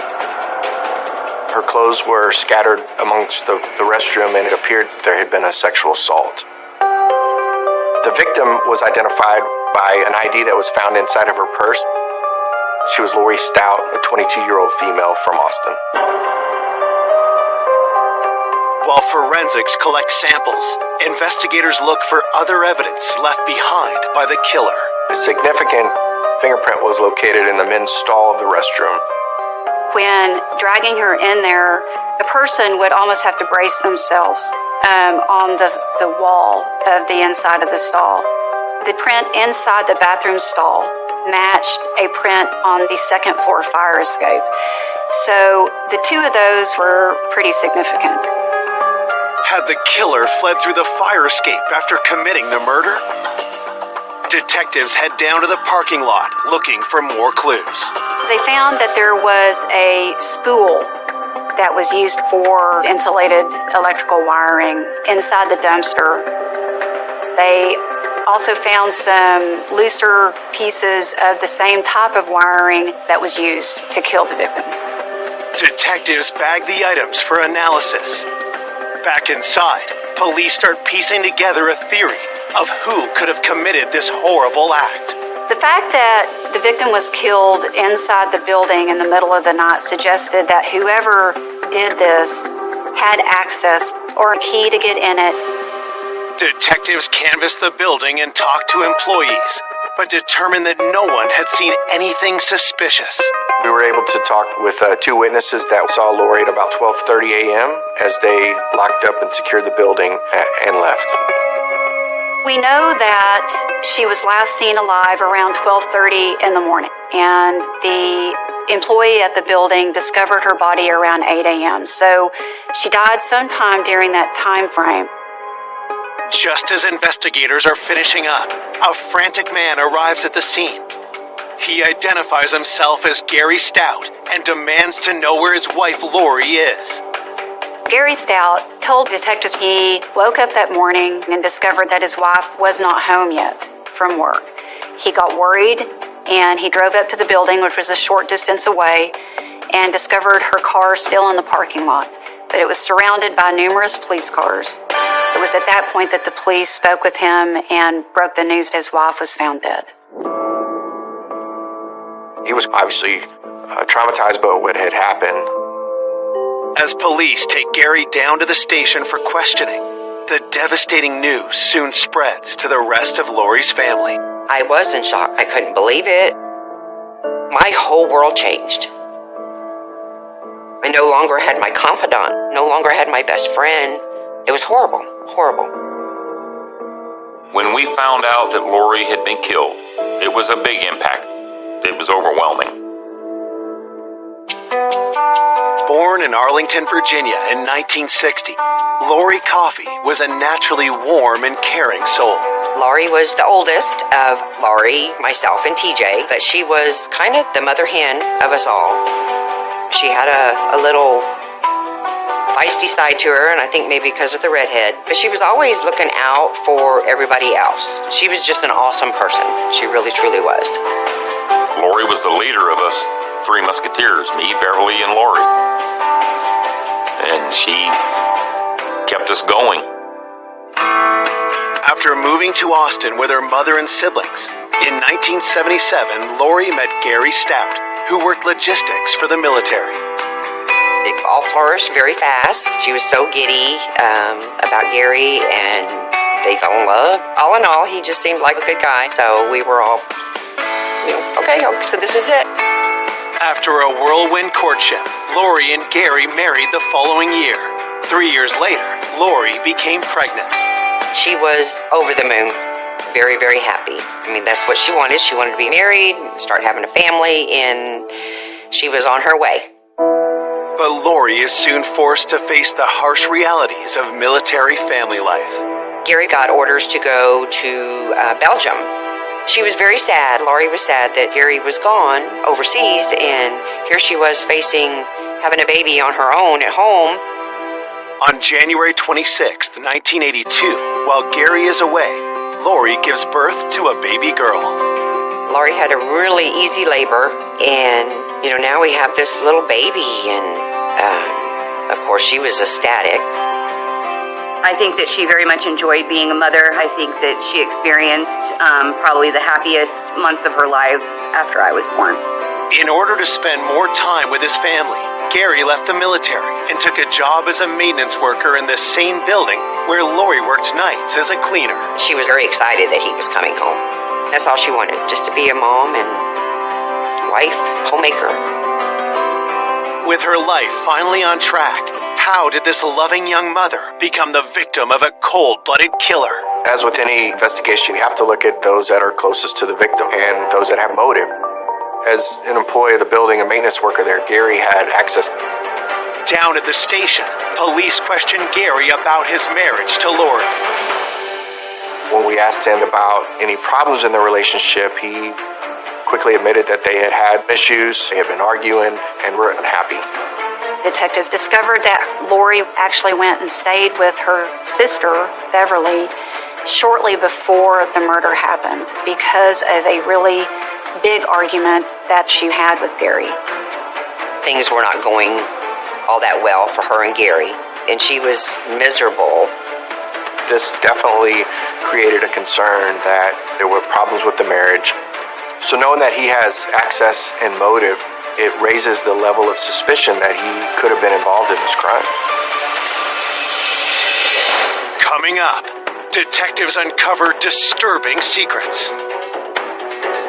He wasn't happy in his relationship, and he admitted that he was looking at leaving her. Lori's family felt very strongly that he was the killer. Before a shocking tip takes police in a whole new direction. We received information from a female victim of a man that committed a similar attack against her. This is a big turning point in the investigation. Could this be a serial rapist? Could it be a serial murder? And has detectives risking it all to catch a killer. He knew it was going to have to be something big for us to find him. We were holding our breath. We weren't sure it was going to happen.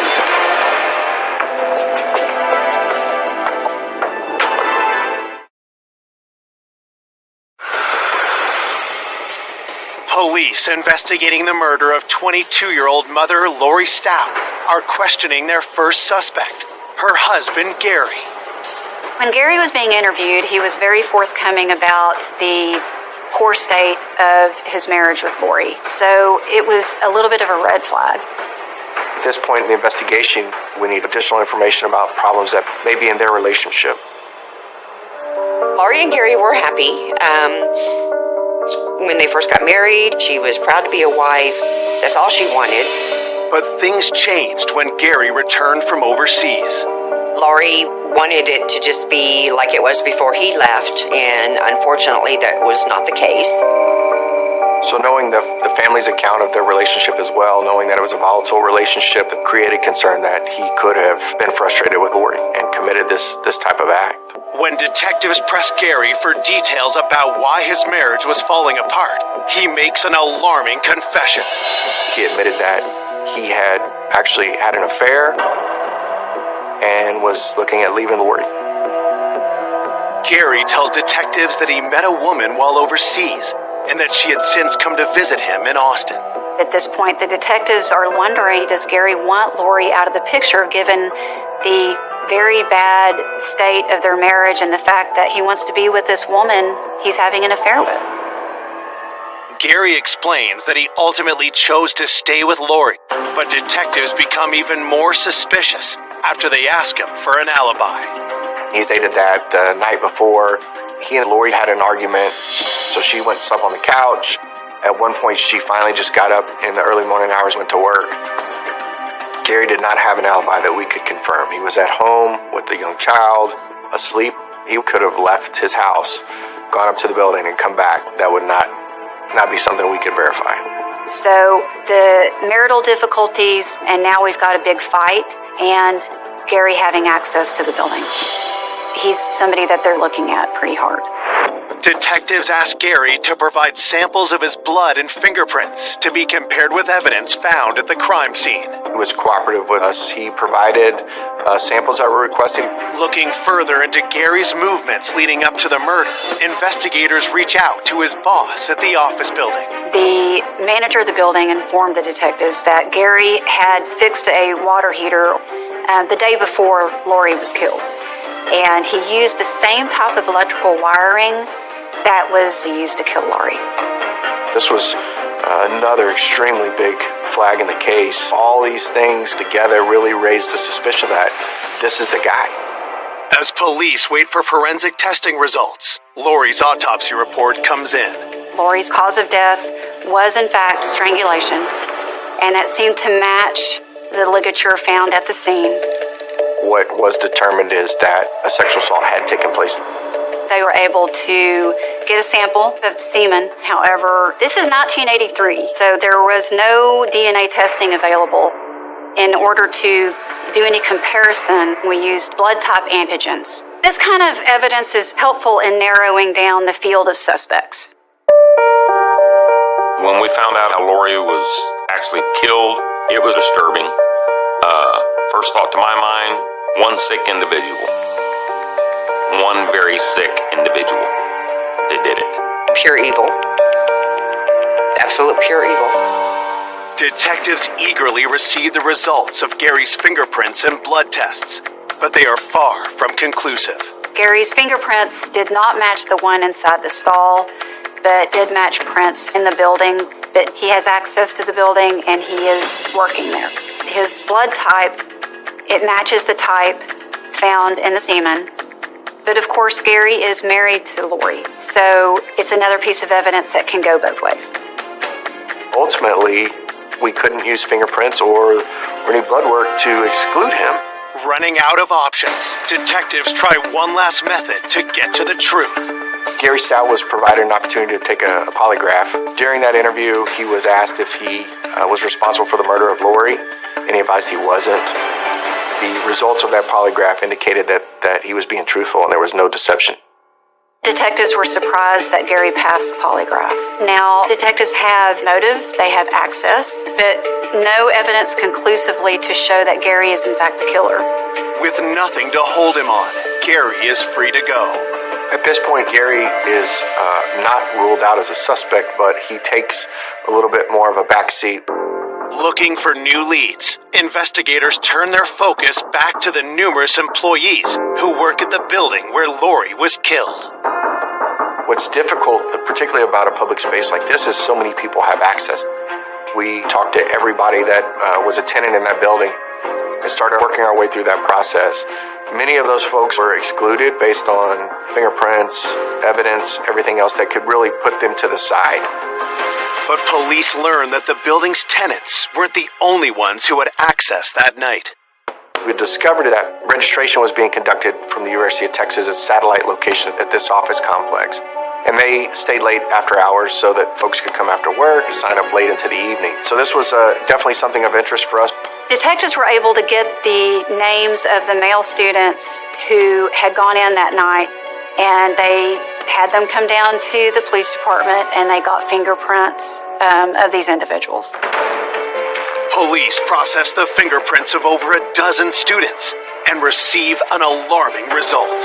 We were able to rule everyone out on the list with the exception of one. We had a fingerprint inside the men's restroom as well as a fire escape door. So this person is somebody we want to talk to and interview.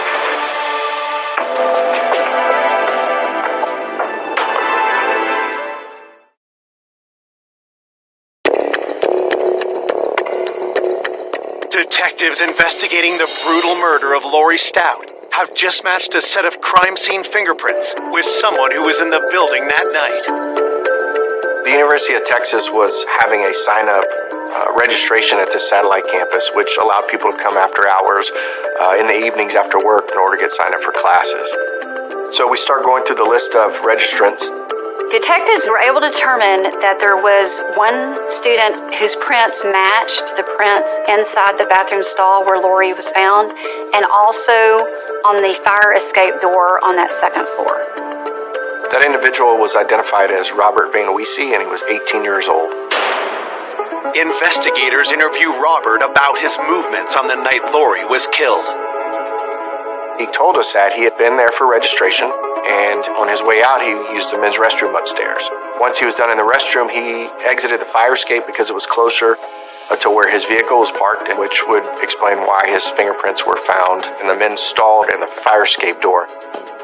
Robert Van Weese did acknowledge that he saw the cleaning lady, which was our victim, Lori, after using the bathroom on the second floor before he exited the building. Robert tells detectives that he left the building at around 12:15 a.m. Before investigators look to verify his story, they ask Robert for a blood sample to compare to the semen found at the crime scene. Robert Van Weese was cooperative. He gave the blood sample at the time, and the detectives submitted it for testing. There is nothing that we discover on Robert Van Weese's criminal history or anything else that causes concern. It appears he's had no contact with law enforcement and no violent offenses in the past. He came from a family that is very well respected. His parents are pretty well-known surgeons in the Austin area. There didn't seem to be anything that would suggest him to behave in this kind of violent way. While they wait for the results, detectives look for anyone who can corroborate Robert's story. Detectives interviewed 2 employees of the education office, and they confirmed that they saw Robert Van Weese leave the building at 12:15. We know Lori was still alive because there were witnesses that confirmed she was alive at 12:30. With Robert looking less and less like a viable suspect, his blood test results come in. The analysis of the blood sample told us that Robert was not a match to the bodily fluids found at the crime scene. The discovery means there is no hard evidence against Robert, and they are forced to let him go. Robert Vanuisi was ruled out and eliminated as a suspect. With no new leads, the investigation falters. As weeks pass with no arrests, fear in the community grows. The nature of the crime had created a lot of panic for residents, particularly females. It was difficult because there was no resolution. It left a lot of fear in the community. The police felt pressure to find out who was responsible for Lori's death. I mean, this was a totally innocent mother, 22 years old, taken from her family in a very violent attack. The people in and around that area where she was killed, they were interested in knowing what was going on. It was tough on our family. It is very frustrating. There's somebody out there that has taken a life, and you want that person to be held accountable. Anytime there's a crime committed like this, there's an inherent pressure to solve it, to try to bring some closure and some comfort to the family and to the community. A person that could do something like this, that's not somebody that's going to stop at that one act. Typically speaking, that person is going to continue to hurt other people. We're always worried that, he can continue to commit these kind of acts until he's brought to justice. 1 month after Lori's murder, police receive a promising new lead. We received information from a female victim of a man that committed a similar attack against her. The victim was sexually assaulted and strangled, but she was able to get away. He mistakenly thought she was dead, and she was able to identify him. That person's name was Daryl Kemp. Daryl Kemp at that point was in prison, but he was not in prison at the time that Lori was killed. And so we started looking into this. We evaluated the information and started to determine if this could potentially be a suspect in this case. Police dig into Daryl Kemp's background and discover a disturbing pattern. It's determined that Daryl Kemp committed an attack in 1960, similar, where the victim was sexually assaulted and strangled. He was convicted for the rape and murder of a woman named Marjorie Hipperson in California. He did receive the death penalty for that. But later on, that death penalty got overturned. Ultimately, he was released and paroled in 1978. That's when Daryl Kemp moved to Austin. His MO matched. He's killed in this fashion before, and he was in Austin at the time. So this is going to be somebody that detectives look at pretty intently. Could this be a serial rapist? Could it be a serial murder? We had questions that we needed to get answers to.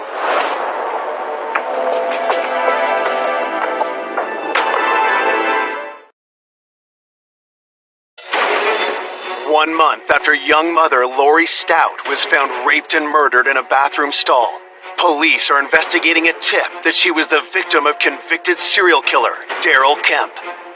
Detectives at this time were thinking that Daryl Kemp was a strong possibility as a suspect because of the similar MO, which was sexual assault and strangulation. Investigators learned that although Daryl is currently in jail for an unrelated crime, he was a free man at the time Lori was killed. Detectives head to prison to question him. The difficult part about interviewing somebody like Daryl Kemp is he's obviously been down this road before. He's got knowledge of how investigations work, and so information may be withheld or may not be genuine in his responses based on where he thinks or feels like your questions are leading him. Detectives start by questioning Daryl about where he was around the time of Lori's murder. They're asking him questions that would help tie him or connect him to the area that the building was located in.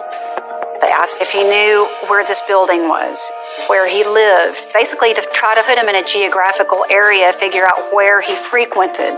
Daryl tells investigators he wasn't near the office building where Lori was killed and has no ties to the area. Daryl Kemp was asked if he was familiar with Lori Stout. He said he wasn't. Things that we're trying to pay attention to is whether his statements are truthful.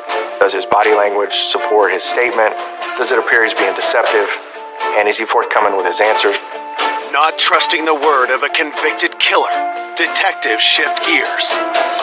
He was asked if he would take a polygraph. He hesitated with that because he didn't trust polygraphs. He is not cooperative at all. It's the same story when investigators ask him for his fingerprints and a blood sample. Again, he was very uncooperative.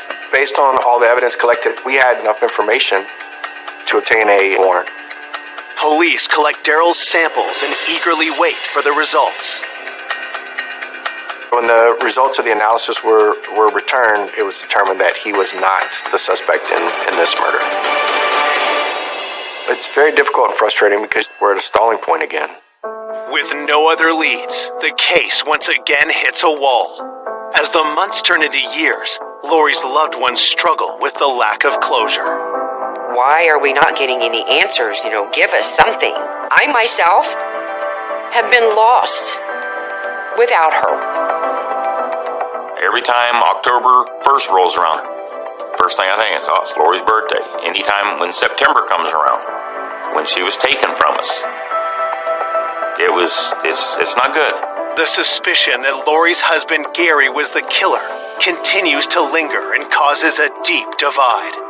My mother's family, even members of his own family, believed that my dad was involved. We all still had that suspicion that Gary had something to do with it. Eventually, Gary takes Dale and moves out of state. Gary, he didn't want to have anything else to do with us. So it was like, oh my God, now we can't see Dale. I lost my sister, but I also lost that connection with my niece. Being so young, she didn't really remember her mom. So it was probably quite hard on Dale. When I was growing up, there weren't a whole lot of conversations about my mother. It was just the understanding of she wasn't there anymore. As Dale grows older, she begins to ask questions. My dad did not like talking about it. I did not have a family member sit me down and explain to me that this is what had happened to her. It wasn't until I got older, got access to the internet, that's when I learned that she was attacked, that she had been strangled, that she had been raped, and then she had been murdered. It was very overwhelming finding out about it in that way.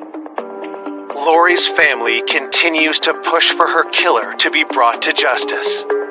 We never gave up hope. We tried to keep it fresh and focused on it. We were constantly checking in. We had to get this case closed to help give our family a little peace. It was overwhelming. The pressure finally pays off. And in 1992, nearly 10 years after Lori's murder, a new team of detectives reopen her case. Now we have new eyes looking at everything. They look at the crime scene photos. They read all the police reports. They look at the various people that were interviewed. Part of that process is to go back and look at old evidence. Are there things now that are available to law enforcement that weren't previously available? Is there testing that can be done? Now we're in 1992, so we have DNA testing, which is much more powerful.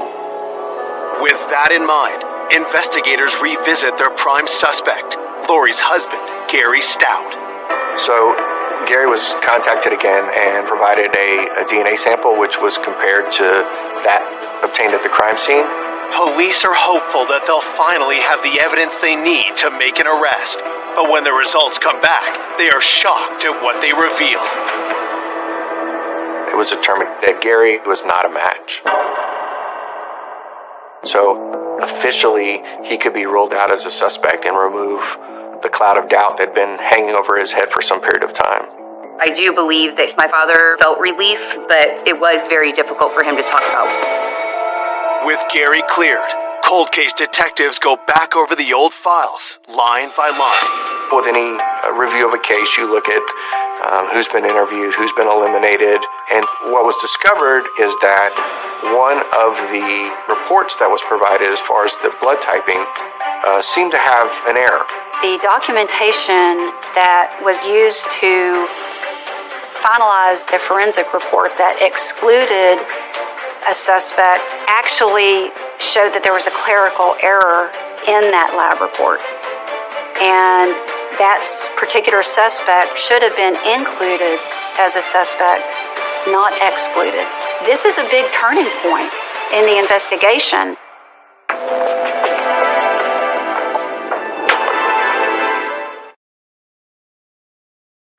10 years after wife and mother Lori Stout was savagely murdered, cold case detectives have unearthed a stunning error in the results of a blood test that means a previously cleared suspect might not be innocent after all. What was discovered is that the report said the subject could be eliminated, but there was a clerical error in the document and it should have read that he could not be eliminated. This suspect is Robert Van Wiese, the 18-year-old University of Texas student. He was in the building the night Lori was killed, registering for a class, and he's the same person whose prints were found inside the bathroom stall and also on the second floor fire escape door. Detectives look into what Robert Van Wiese had been doing the last 10 years. Robert Van Wiese had no criminal history. Here we have this 18-year-old college student coming from a well-to-do family, parents who are professionals, seemed to have a very normal, happy upbringing. He was cooperative. So that all combined with the report that we received, naturally excluded him as a suspect. Could 18-year-old Robert really have committed such a brutal crime? In talking with witnesses, Robert Van Wiese is seen about 12:15 a.m. and leaving at about 12:30. They see Lori in the building by herself. Detectives re-examine the fingerprints he left at the crime scene and notice something troubling. What they discover is that his story of exiting the building through that second floor fire escape door would naturally support fingerprints being left on the inside of that door, as if you're pushing it open to leave. But some prints of his are found on the door handle on the exterior of the door, as if you're opening it to enter the building. What this told us is that he had obviously left the building, but he had also come back in. He would have been able to re-enter it through that same door if he had propped it open with something. The discoveries mean investigators need to talk to Robert, but there's a problem. We try to locate Robert Van Wiese, but we're not able to. We reach out to family members who are not cooperative. They provide an attorney's contact. We talk to the attorney who states that Robert Van Wiese is probably somewhere in South America. All evidence up to that point showed he was in the Austin area, and then he likely finds out that he, once again, is a suspect, and now we have DNA testing capability, so he flees. Fearing Robert has left the country, detectives scramble to find him. They interview dozens of his friends and family members, but no one is willing to cooperate. Before they can launch an all-out search, detectives still need more proof that Robert's the killer. So they come up with a plan to obtain his DNA. With Robert Van Wiese having fled, we cannot get a sample from him, but what we are able to do is get what's called YSTR testing accomplished. And that's familial DNA, and it's specific to the Y chromosome that all brothers and fathers would share. So since Robert Van Wiese has brothers in the Austin area, that's something we can actually test. In order to obtain the sample, detectives conducted surveillance with family members, and at one point they observed one of the brothers discard trash and retrieve it. Trash is not something you need to get a search warrant for because it's what's deemed abandoned. So detectives take specific items that would gather DNA evidence, like razor blades and toothpicks, and they conduct YSTR testing. When the DNA tests come back, the results are conclusive. And lo and behold, it's a match. Finally, we're able to make a direct connection with Robert Van Wiese to the DNA found at the crime scene. It was surprising to know that a young male coming from the background that he did had the ability to do this at such a young age. There were no red flags with him.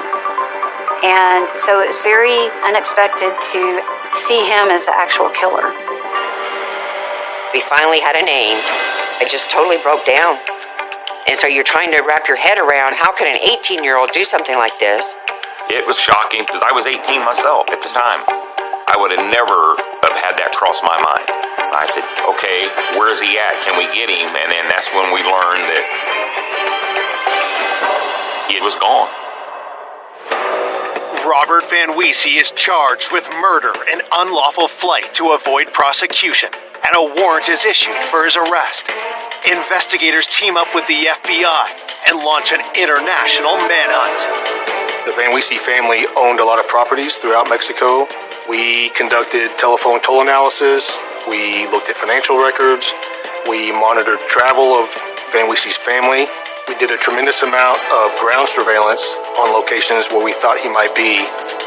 There were some tips that the FBI received for sightings of Van Wiese in Mexico in certain locations, but we weren't successful in locating him. Years pass with no sign of Robert, but detectives refuse to quit. All you want to do is bring the guy back so he can face justice and get some kind of closure for the victims. But even the FBI, we have limited access, limited resources, and Mexico is a big country. There's plenty of places for him to hide. It is very frustrating because for me, I've lived my entire life waiting for justice, but also very cognizant of the fact that it may never happen. Then in 2016, the hunt for Robert Van Wiese takes a promising turn. Van Wiese had been on the run for 20 years, so I knew it was going to have to be something big for us to find him. And so we discussed it, and we said, let's do it, let's go for it. On December 13th, 2016, the FBI places Robert Van Wiese on their top 10 most wanted list. This was huge for our case because it brings awareness, but also that comes with a $100,000 reward. So it was exciting to know that we're making traction. Once we announced his addition to the FBI's 10 most wanted list, we again interviewed people that knew him and possibly knew where he was. Probably the most important interview was with Van Wiese's mother. We said, Robert is going to be arrested. He is coming home. The safest way is to turn himself in. I think the mother realized with the $100,000 reward, his name on the 10 most wanted list, that it was going to be insurmountable that he was going to get arrested. The pressure pays off, and a phone call comes in that changes everything. Robert Van Wiese's attorney contacted the district attorney's office to let them know that he wants to turn himself in.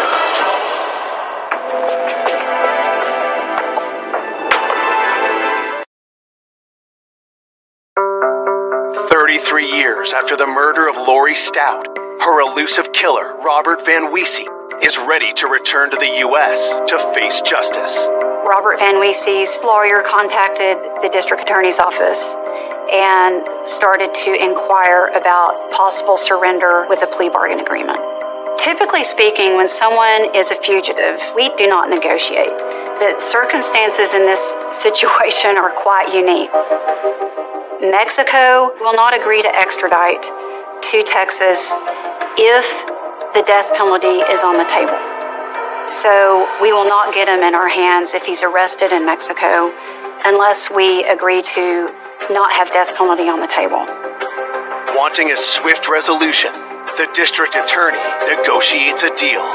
Van Wiese would agree to turn himself in, and they agreed to 30 years in prison. On January 26, 2017, police head to the Mexican border to meet Robert. The plan was for him to surrender, but we were holding our breath. We weren't sure it was going to happen. We're anxious that this is finally going to take place, but until we have Robert Van Wiese in physical custody, we can't let our guard down.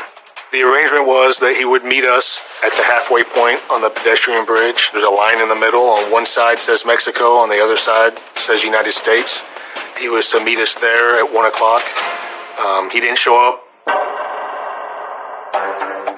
As the minutes tick by, investigators start to worry they've been duped. We had assurances from the attorney that he would show up, but at any point during that time, he could have turned around and changed his mind, and there was nothing we could have done. At 1:36 p.m., a lone figure approaches the border. He walked up very slowly, stopped at the line. He introduced himself as Robert Van Wiese, and I said to him, "You ready to turn yourself in?" He took a deep breath. He closed his eyes. He said, "Yes." I said, "Step on across." And he took one step over and he was arrested. Seeing him walk across that bridge and seeing law enforcement put handcuffs on him, it was extremely satisfying. There had been so much work from so many different people over the years. That from 1983 up until 2017, now we have somebody that's accountable and be brought to justice, was one of the most rewarding experiences in my career. I sent the picture to Dale and let her know we got him. And I get a text back that it apparently was Dale's birthday. So it was pretty emotional. She showed me a photo of Van Weese being escorted into custody.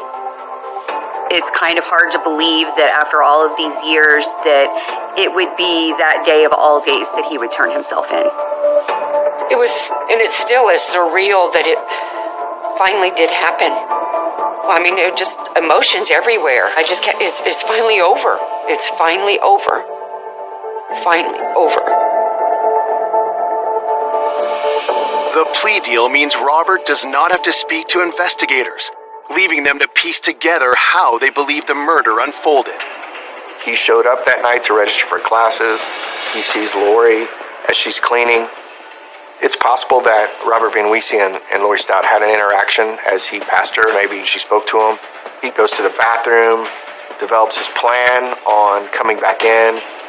He's opportunistic, and the opportunity rose, and he left through that fire escape door on the second floor, propped it open.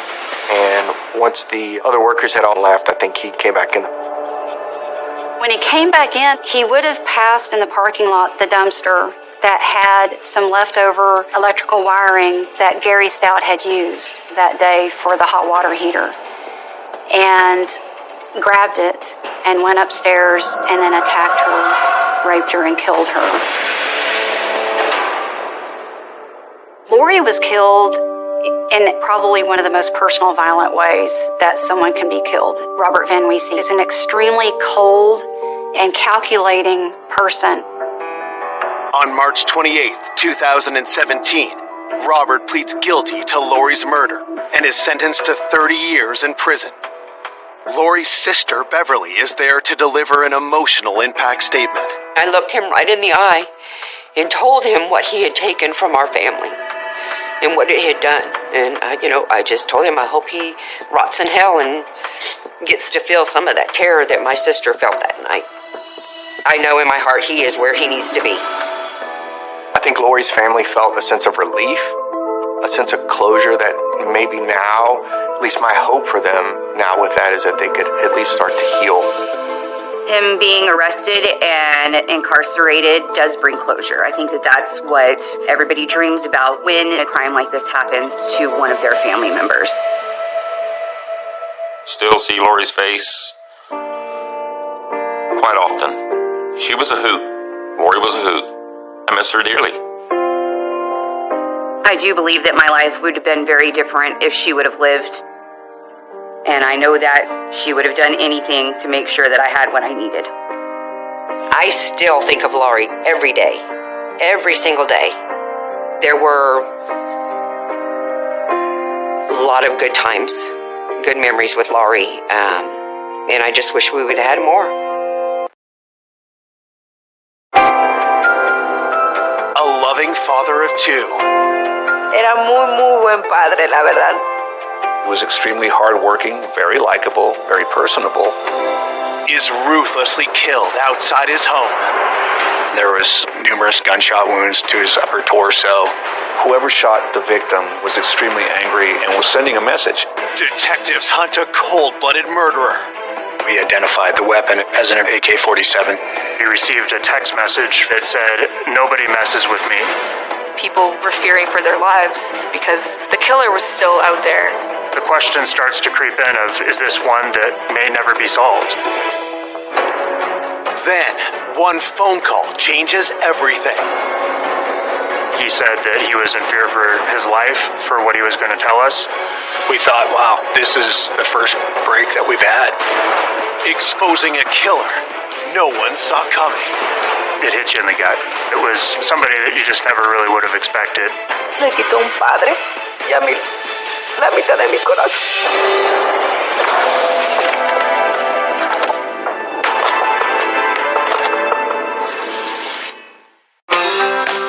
Mammoth Lakes, California. a pristine ski town in the Sierra Nevada mountains.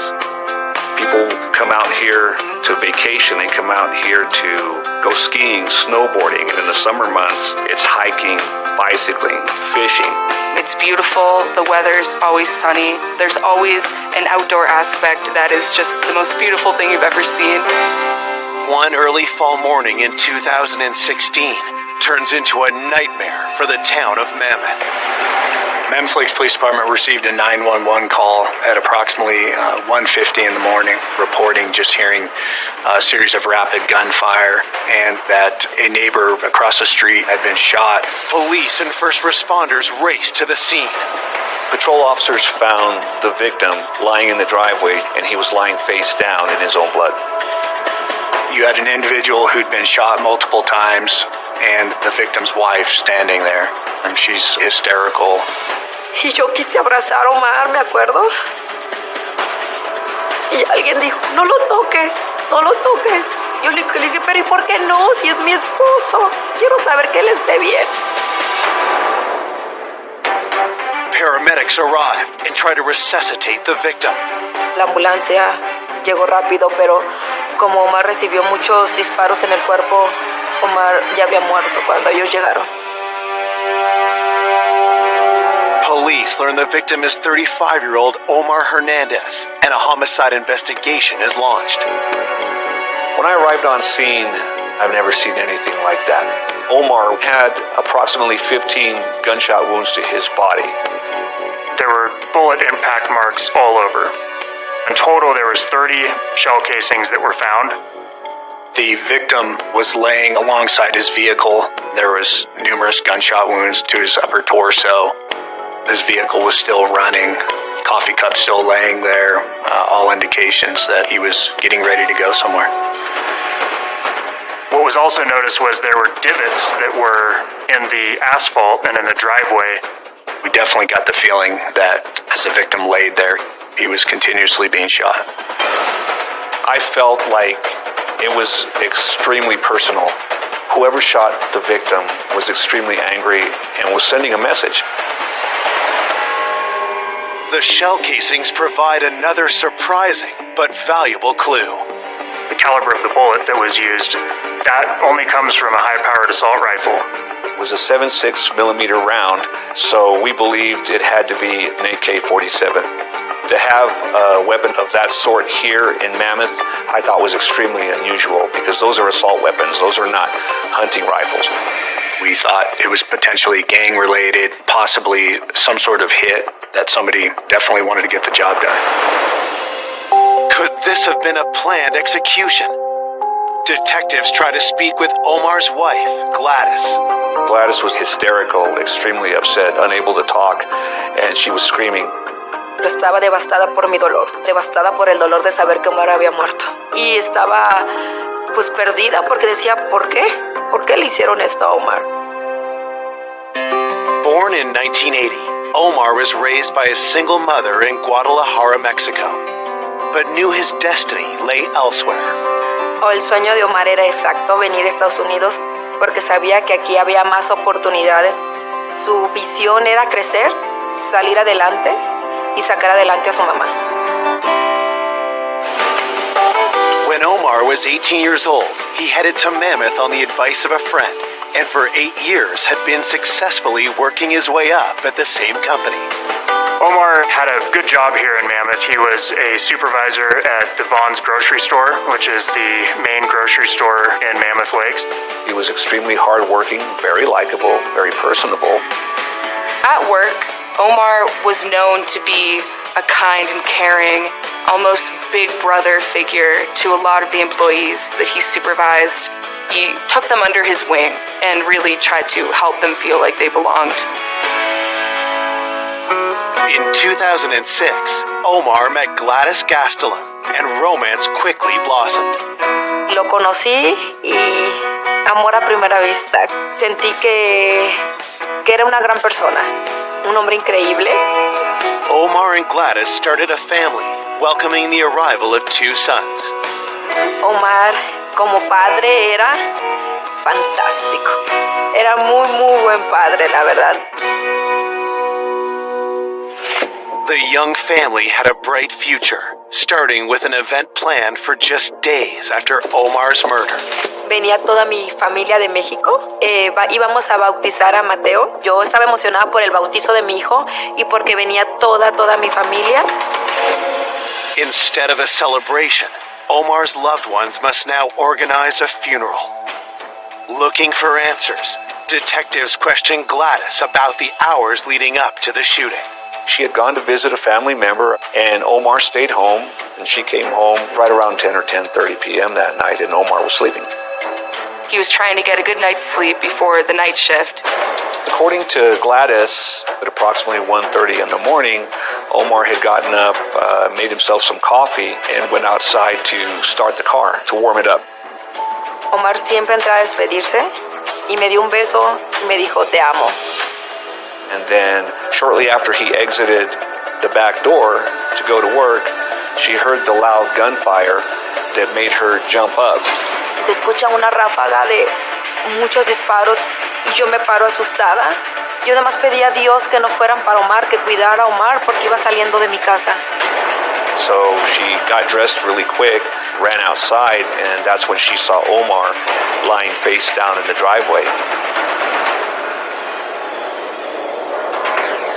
Y empiezo a gritar ayuda, por ayuda, ayuda, ayuda. Y le dije al vecino, llama al 911, porque Omar no está bien, algo le hicieron a Omar. Le dije, le dispararon a Omar. When police ask if anyone held a grudge against Omar, Gladys's response is immediate. The name of Saul Morales came up. Saul Morales had a problem with Omar because Saul had always accused Omar of having an extramarital affair with his wife, Rosalinda, who was also an employee at the Vons supermarket. About a year or so before the murder occurred, investigators learned that Saul had actually gone to Omar and Gladys's home trying to confront Omar over whether these affair rumors were true. There were disputes between Omar and Saul. Gladys tells investigators that Saul's behavior had been disturbing. Saul had confronted her, told her that my wife is having an affair with your husband. She noticed that he had been driving by the house on a regular basis. Gladys says she had seen Saul drive by her house as recently as just 3 days before Omar was killed. Things became so bad, Gladys tells police that Omar filed a restraining order against Saul. That was an attempt for Omar to get Saul to stop coming to his house, stop contacting his wife. Could Saul's jealous rage have driven him to murder? Gladys indicated that she was afraid of Saul, and she thought maybe he was so upset over this alleged affair that he possibly could have killed Omar. And so Saul became a person of interest pretty quickly. At that moment, we felt like, okay, maybe this is the guy. Coming up, investigators uncover a menacing grudge. He hated Omar. He was there to teach Omar a lesson. Not his motive to murder somebody. And shocking clues. The sedan pulled over near where the crime scene occurred. It was the same vehicle that we'd seen in the video surveillance. The shell casings recovered were fired from the same gun. Before a surprise confession reveals a cold-blooded killer. He described how he just continued to shoot. Nunca imaginé que él hubiera hecho algo tan desgarrador, algo tan triste. That was alarming. I knew right then it was huge.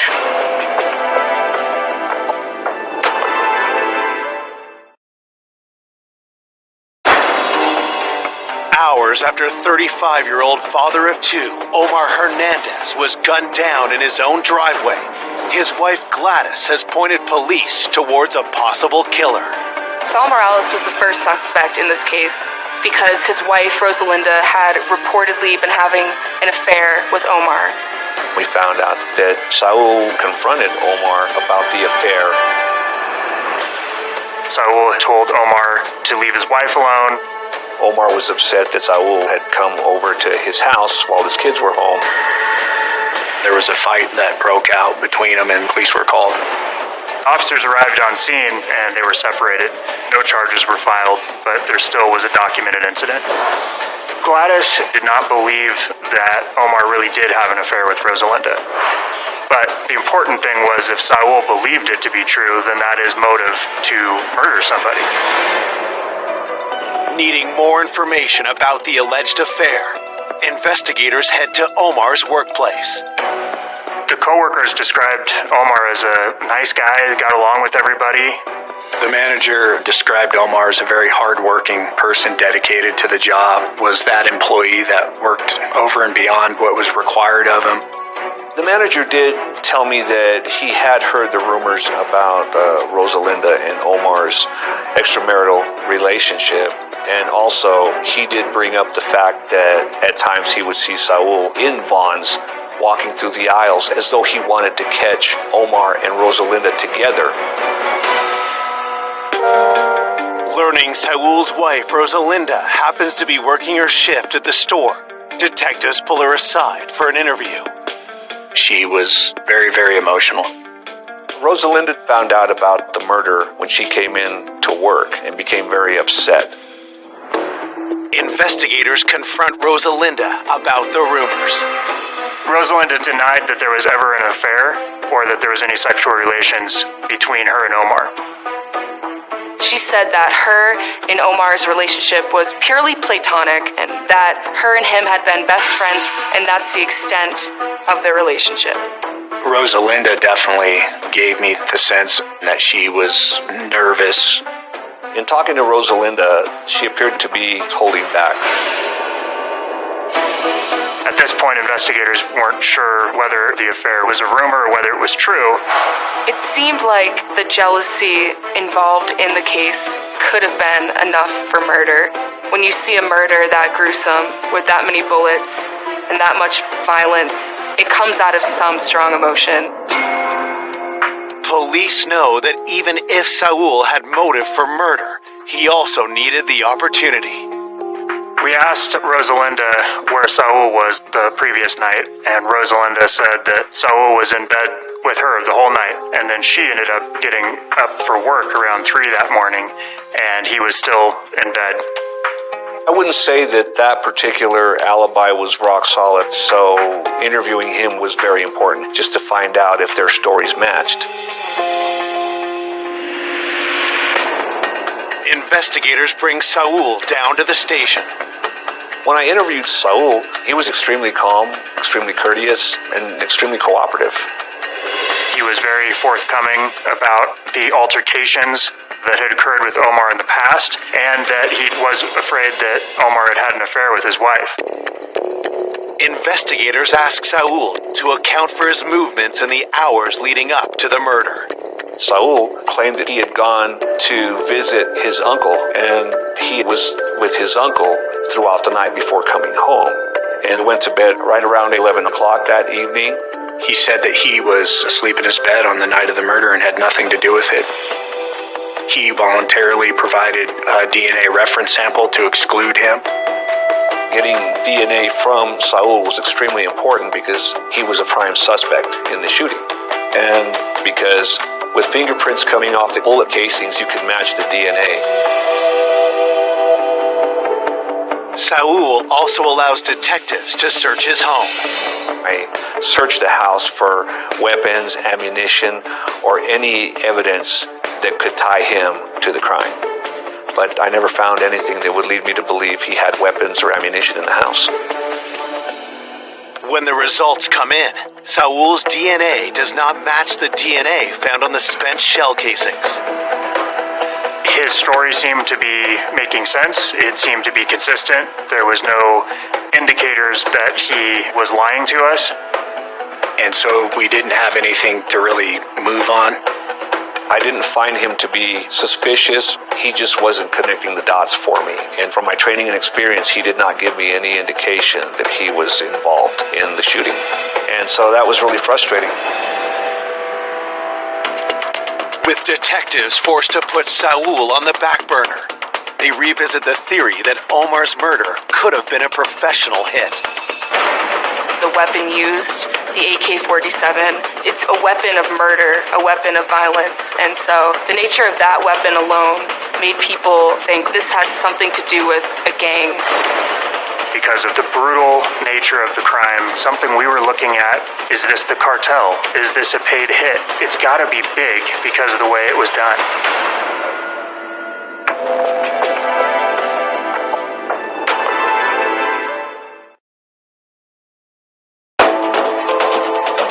Police investigating the ruthless shooting of Omar Hernandez outside his home in Mammoth Lakes, California, now suspect he might have been targeted by a criminal gang.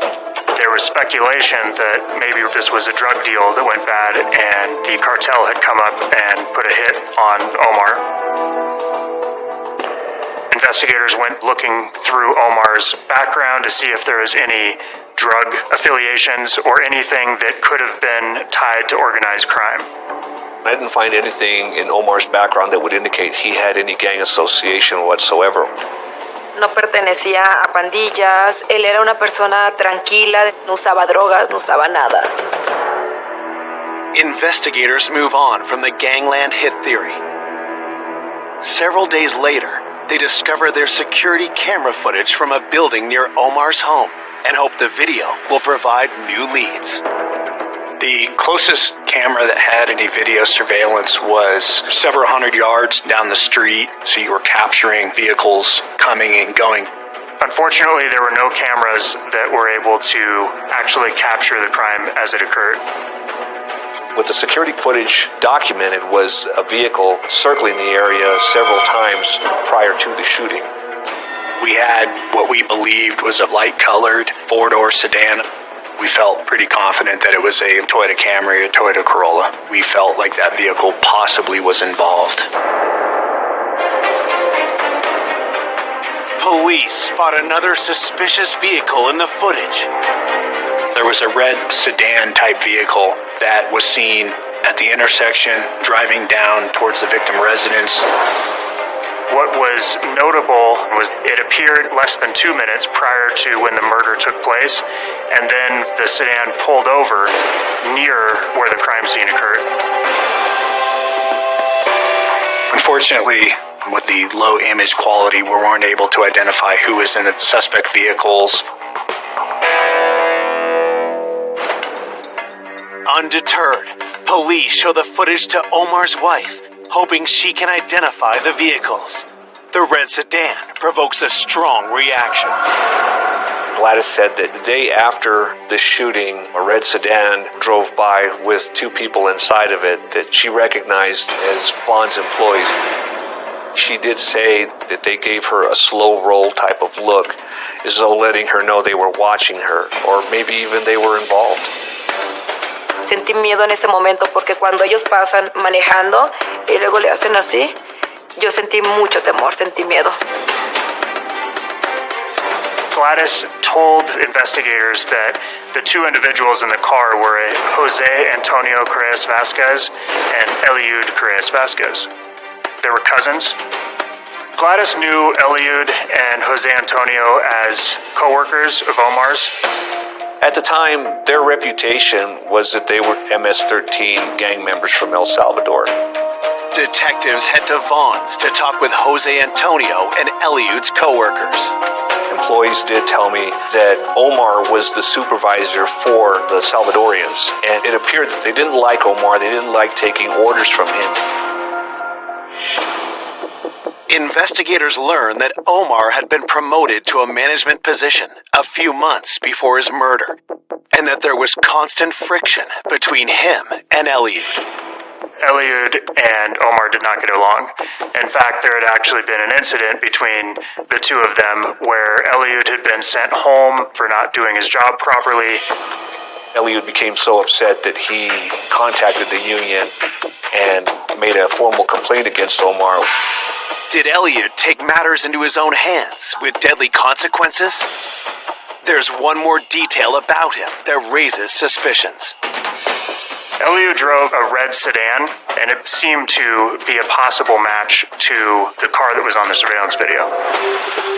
However, when we looked closer at the red sedan and Eliud's red sedan, It was clear immediately that they did not match, and that was not Eliud's car in that surveillance video. With Eliud looking less likely as the killer, investigators turned their focus to his cousin, Jose Antonio. He claimed to have some association to some gangs. We subsequently served a search warrant at his residence. We did find assault weapons, although they ended up being imitation airsoft type weapons, so obviously they weren't involved in the actual murder itself. We didn't find any definitive ties to Salvadorian gangs. I think it was just their bravado, and they had a heavy reputation, and they knew people were afraid of them. Without anything concrete linking Jose Antonio or Eliud to Omar's death, detectives are forced to move on. That was just super frustrating. It just seemed like at every corner there was something that we thought was going to really point us in the right direction and really break the case open for us, and it just was another dead end. Just as the case threatens to hit a wall, investigators scouring Omar's cell phone activity make a jaw-dropping discovery. In combing through thousands and thousands of text messages, we did find many text messages where he and Rosalinda spoke to each other, and it became very clear that the rumors of the affair were definitely true. It also became apparent that not only was there an affair with Rosalinda, but that Gladys knew about the affair. That was a cause for concern because initially the affair was denied by all parties at first when the investigation began. The texts force investigators to rethink everything. Why did Gladys and Rosalinda lie? Were either of them trying to cover up for a crime? And had Saul learned the truth and done the unthinkable? There was a lot of evidence that showed that there were enough emotional ties involved in that somebody could be angry enough to kill someone based off of that infidelity.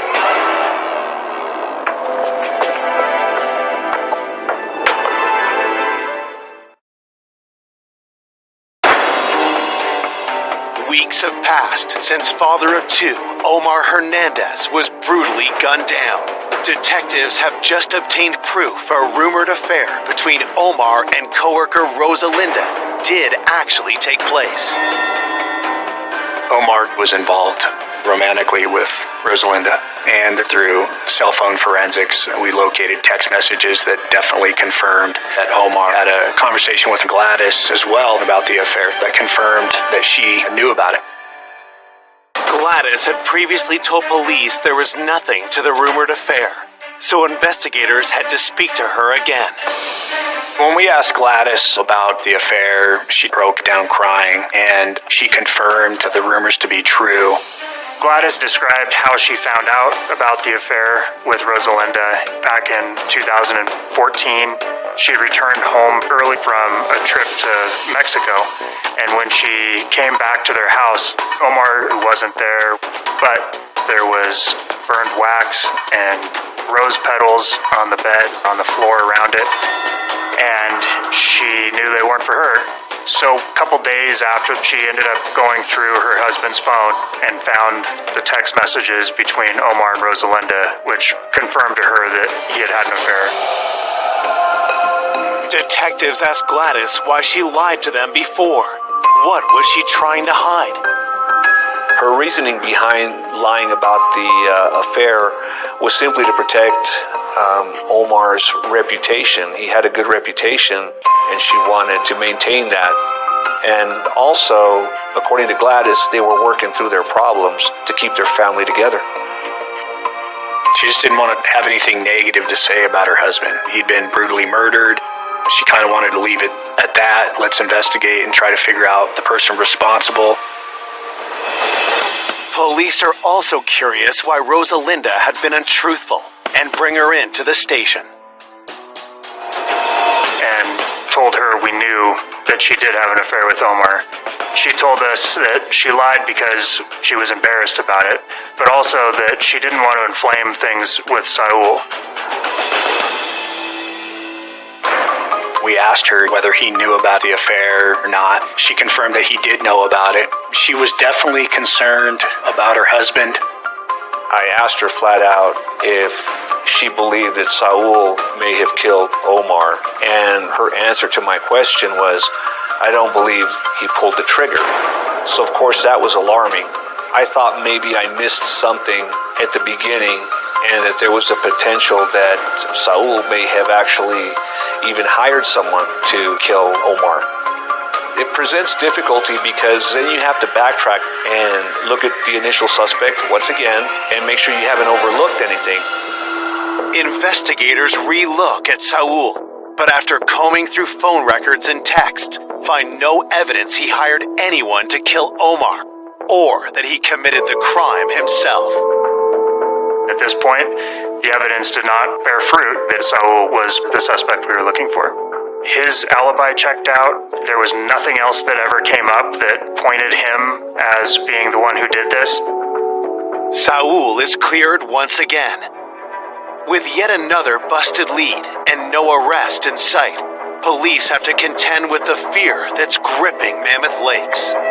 It was pretty hard for the community to have all these investigations going on and talk of murder and gossip of violence and the things that led to it, but no answers, just dead ends. I think people genuinely were fearing for their lives because the killer was still out there. Afectó a la comunidad porque todos vivían en pánico, porque todos se preguntaban por qué pasó esto, por qué en un pueblo tan chico, donde nunca había pasado nada así. No había explicación y pienso que la gente sí tuvo miedo.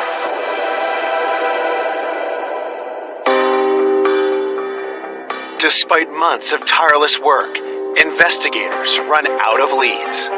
The case essentially went cold. There was nothing to indicate any one person was responsible. At this point, we're well over a year into the investigation, and the question starts to creep in of, is this one that may never be solved? It starts to weigh on you because we've formed relationships with Gladys, and we want nothing more than to bring justice for her family.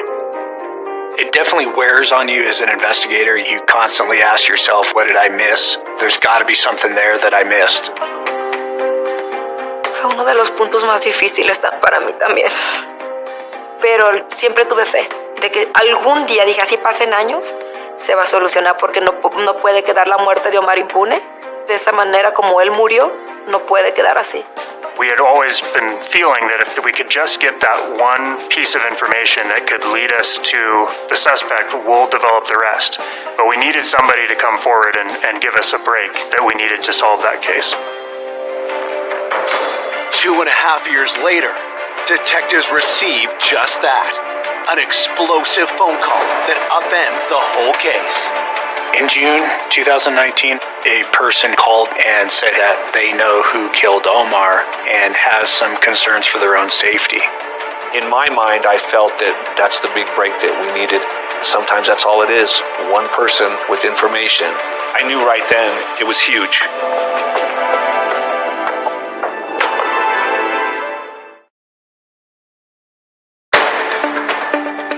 2.5 years since the brutal slaying of Omar Hernandez, an informant has come forward with information that blows the case wide open. A man by the name of Francisco Ramirez came into our office, and you could tell that something was scaring him. He said that he was in fear for his life, for what he was going to tell us. Francisco started telling us about this individual. His name was Josue Correas Vasquez, and he was a co-worker at Vance. They both worked the night shift. Francisco worked with Josue, and Josue was actually the brother to Eliud, and he describes this contentious relationship between Omar and Eliud and Josue.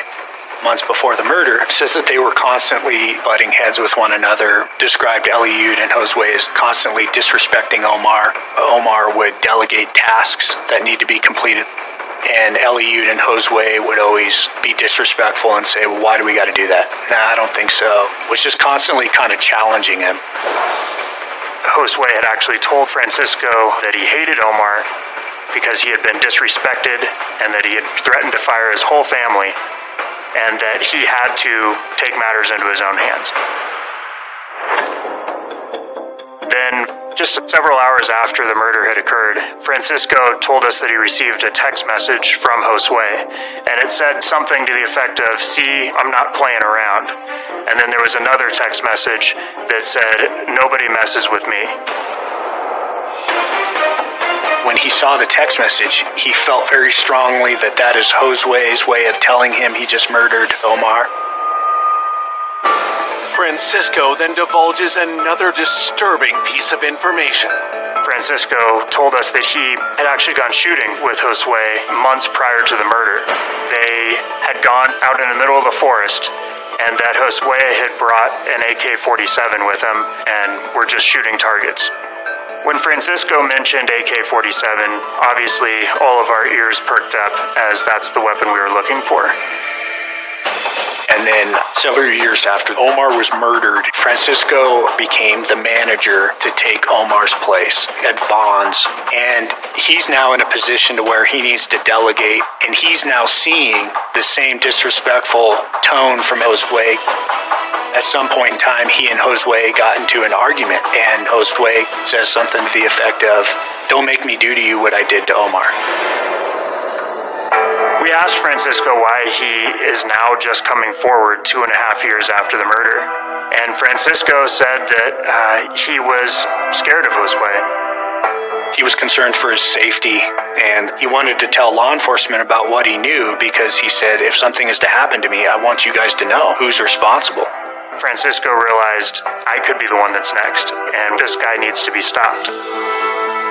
Detectives contact Gladys to gather more information about the working relationship between Omar and Josue. Gladys did tell us that when Josue first came to the States, he didn't have a lot of friends, he didn't know very many people, and Omar had taken Josue under his wing. Omar was kind to him, would bring him food for lunch breaks, really seemed to keep an eye on Josue and care about his well-being. Siempre le ponía su lunch para que él comiera en Bonds y siempre me decía, oye Gladys, échale más lunch para convivir, para darle a Josue. Omar and Josue seemed to get along for many months during that time period. But Gladys told us that once Omar was promoted to supervisor, things started to change between Omar and Josue. Cuando a Omar le dan el puesto, sí sentía que algo había cambiado. La misma relación de amistad ya no era igual. Omar had a job to do, and as Omar started giving more direction and instructions to Josue, Josue started to be a bit more belligerent towards him, talking back, refusing to do certain things. There had been reported conflicts between the two, and that Josue had felt like Omar was on a power trip. They didn't get along at work. They were constantly arguing with one another. Could a workplace conflict have turned into murder? Investigators pulled the employee timesheets for the night Omar was killed. We went back through the Vaughn's records from that night to see when people clocked in, and we noticed that Josue did not work at all that night. We also looked into what vehicle does Josue drive. Detectives are hopeful that Josue's car will be a match to one of the two vehicles spotted in the surveillance footage. We determined that at the time of the murder in 2016, he did in fact own a 2012 silver Toyota Camry. That vehicle, shortly after the murder, had been resold to another individual. So we ended up finding that vehicle down in another part of California, and it was the same vehicle that we'd seen in the video surveillance. It matched the color and the make and model of what we were looking for. At that moment, we felt that we had the person responsible for the murder of Omar. Needing hard evidence to tie Josue to the murder, detectives head to the area where Francisco had witnessed him firing an AK-47. It wasn't a designated shooting range. It was a dirt road off of a main highway. we went out to the range where he said that he shot with Josue, and we were actually able to recover 56 cartridges that were just below the dirt. All of these cartridges were extremely important because as we grabbed the first cartridge we saw, it had the same head stamp of the cartridges found at the murder scene. When we found shell casings, it just really hit you in the gut. We thought, wow, this is the first break that we've had.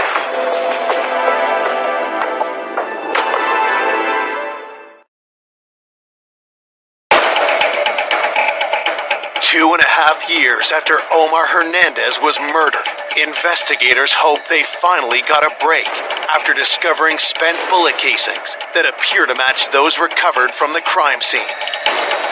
We found north of 50 expended projectiles in the dirt and sent those casings back to the laboratory for comparison. After we compared the two casings together, one from the murder scene and one from the shooting range, the lab told us that they were fired from the same gun. This was huge in an investigation. We have an identified suspect and we have physical evidence. On January 30th, 2020, Josue Correa Vasquez is arrested for Omar's murder. After Josue was arrested, we brought him in for an interview. We knew that the shell casings recovered at the crime scene were the same as the shooting range. What we didn't have was a way to tie that in to Josue. So what we decided to do was create a fake DNA profile that would be shown to Josue, and what it said was that we recovered DNA from the shell casings and that it matched somebody of the same age and ethnicity as Josue. The goal of having the DNA profile was in hopes that it would push Josue to tell the truth. Detectives also use another tactic and make an emotional appeal. Investigator Callahan actually had a photograph of Omar's children on his desk. I showed him the kids and I said, these kids, they don't deserve what happened to them. Let's try to give them some closure. They have no father. They just want answers. They want to know. Josue stuns investigators with what he says next.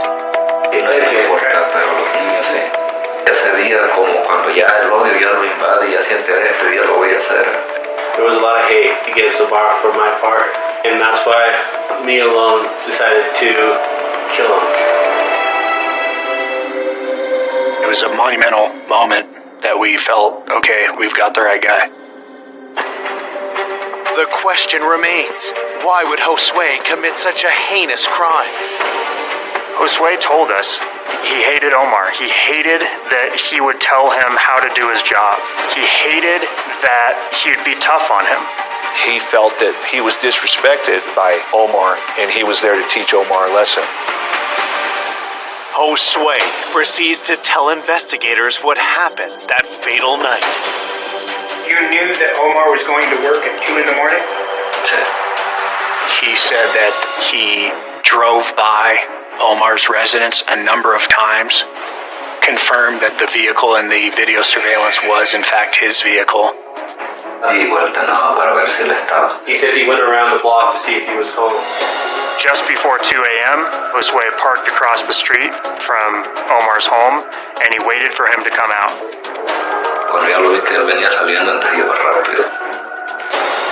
He saw Omar come out of his residence, and that was the moment that he'd been waiting for.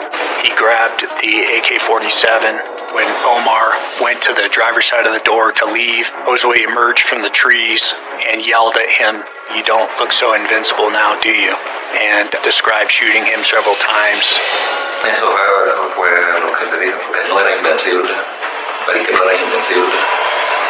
He described the look in Omar's face, the surprise, the shock. How many times did you shoot? Era mucho el odio. Le disparé todo el cartucho. Como el tercer disparo ya cayó. ¿Y seguiste disparando? Sí. He kept firing. Josue said that after he murdered Omar, he went home, he went to bed, A lot of Josue's interview is matter of fact, which was chilling in and of itself, that you can have murdered somebody and just be talking about it in such an unemotional way. Josue admits that several days after killing Omar, he told his brother Eliud what he had done. Eliud was concerned about the murder weapon and whether it could be traced back to Josue. So Eliud took it upon himself to take the AK-47 to the forest and bury it so no one would ever be able to find it. Based on Josue's confession, police bring in Eliud. He eventually admitted to us that he did help dispose of the gun and gave us the details about where it was, and he pointed to the exact location where the firearm would be recovered. So we dug right there and sure enough found an AK-47. At this point, it's kind of a prosecutor's dream. We have a confession statement from the defendant, and the murder weapon that we never thought we would recover just showed up. For his part in the crime, Eliud is sentenced to a year in jail. Eliud was charged as being an accessory after the fact. He was charged for helping dispose of the murder weapon and not telling authorities about it. On January 18th, 2022, Josue is sentenced to 2 life terms in prison for the murder of Omar Hernandez. El día de la sentencia sentí paz porque se estaba haciendo justicia de la muerte de Omar. Nunca imaginé que Josué hubiera hecho eso. Tan desgarrador, algo tan triste. The biggest surprise was that it was somebody that you just never really would have expected. Omar had taken Josué under his wing. By all accounts, Omar cared very much about Josué. That's what was so troubling in this case. Omar lost his life, was brutally murdered for no reason other than he was a hard-working individual who had expectations. A mis hijos les quitó un padre y a mí la mitad de mi corazón. Eso nos arrancó Josué. Omar's family still feels the deep impact of his loss. Sé que desde el cielo Él me da esas fuerzas. Yo que lo recuerdo mucho en el momento donde yo necesito recargar mi cabeza en su hombro, donde ocupo el abrazo que me diga, todo va a estar bien, Gladys, no te preocupes, y que me haga así. Esos momentos extraño mucho de él.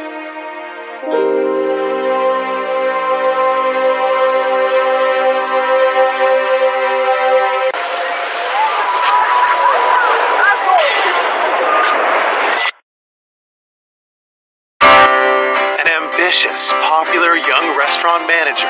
She was a tremendous young person who had unlimited potential.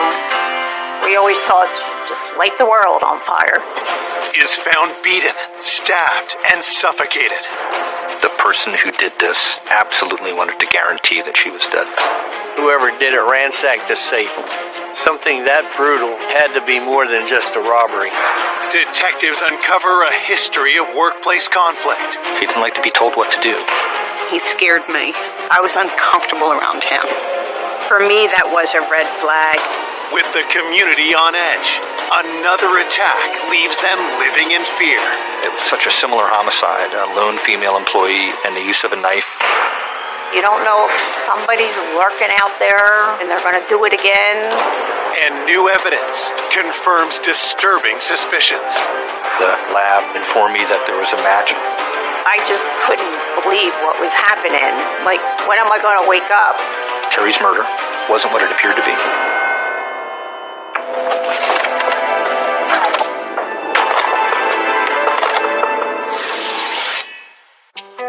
Falls Township, Pennsylvania is a family-friendly suburb with blue-collar roots.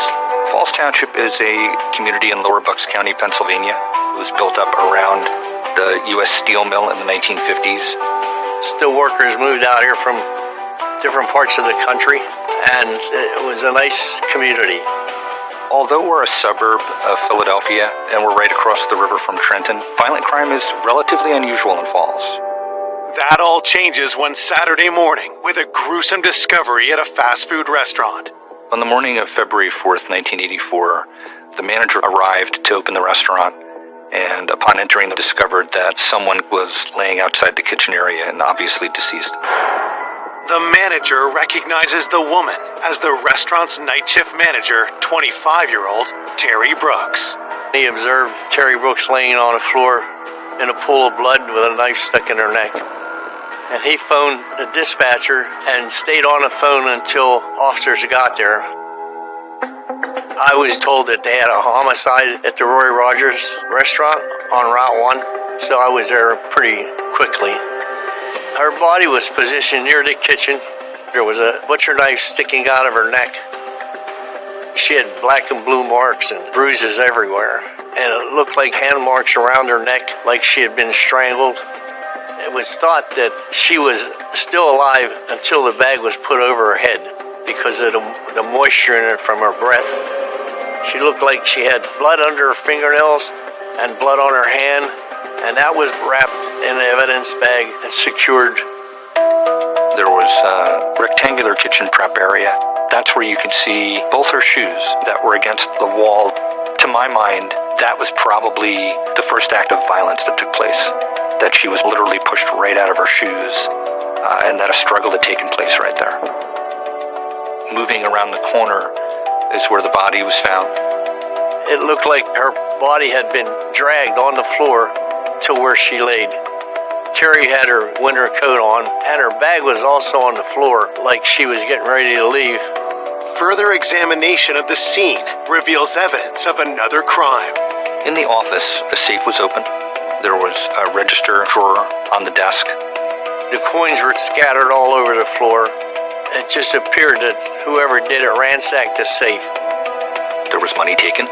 It had all the earmarkings of a robbery homicide. It was fairly easy for the restaurant to get a count of what was missing, and it was around $2,500.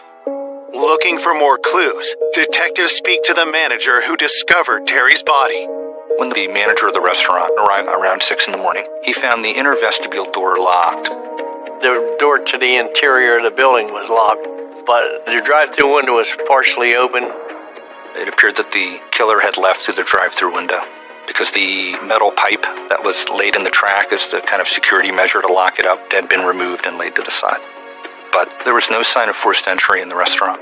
Police believe Terry was killed sometime after midnight when the restaurant had closed. As detectives continue to process the crime scene, Terry's family discovers that she never returned home from work. The morning of the murder, Scott, the victim's fiance, knocks on the door to the Brooks family home. At the time, Terry lived with her parents. We hear a banging at the door, and it was Scott standing there, and he's like, Terry's car's not in the driveway. He tells them that he was driving by their house on his way to work, and that he noticed Terry's car wasn't there. They then looked in her room and saw that, in fact, she wasn't home. And then Scott picked up the phone and dialed to Roy Rogers. And he goes, this is George Brooks, Terry Brooks' father. You know, she didn't come home last night. Is she okay? And they said, no, she's not. She, has been murdered. I was kind of shocked they told him over the phone, but I just couldn't believe what was happening. Like, when am I going to wake up? It's a horrible thing. I was getting ready to go to work when my phone rang. I was getting a call from her stepmother to tell me so that I wouldn't see it on the news, and my heart just sunk. Terry Brooks grew up in Warminster, Pennsylvania, the oldest of 4 children. My mom and dad divorced. Terry was in 8th grade, and she kind of took over the mother role after that happened. Out of all of us, she was probably the most ambitious. We always thought, Terry would have her own business one day, and she'd just light the world on fire. Terry took jobs in the restaurant industry and earned a reputation as a hard worker. I worked with Terry at an Italian restaurant. In the beginning, she was a server. I tended bar. She became management after working there for a while. She really, really took pride in her work and how she dealt with people. Soon after her promotion, she began a year-long romance with her coworker, Scott Keefe. She met Scott at the restaurant. He was the head chef. They had a good time together. Terry just came home one day with a ring on her finger, and we were all like, oh my God. While Terry planned her dream wedding for the upcoming summer, her career also started to take off. It was her dream to move forward to bigger things in the hotel business. And she had looked into getting a job with the Marriott Corporation. The position she accepted with the Marriott was to be a manager of Roy Rogers restaurant. I first met Terry when I started working at the Roy Rogers. She was my boss. She was always happy. She was very excited about her wedding, and she was excited to go dress shopping. I know she put the down payment on the honeymoon to Hawaii, and she was talking about the bridesmaid dresses. Terry and Scott were apartment hunting. There was a lot to do. It was at a time when all new things were happening in her life. Now, detectives must determine who could have killed this ambitious young woman just a few months before her wedding.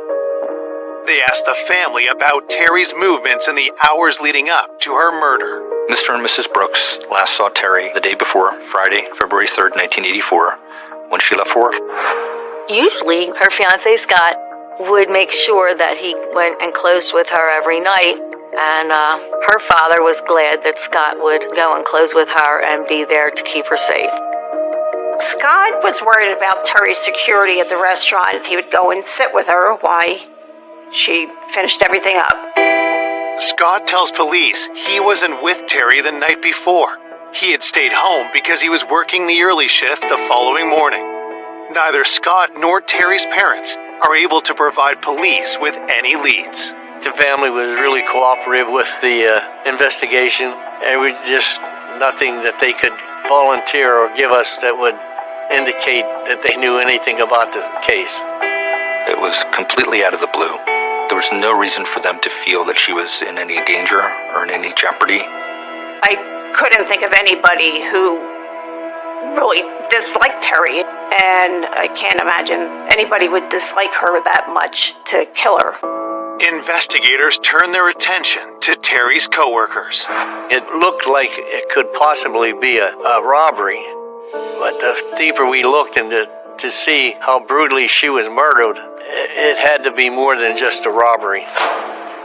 Detectives want to know how Terry was thought of by her colleagues.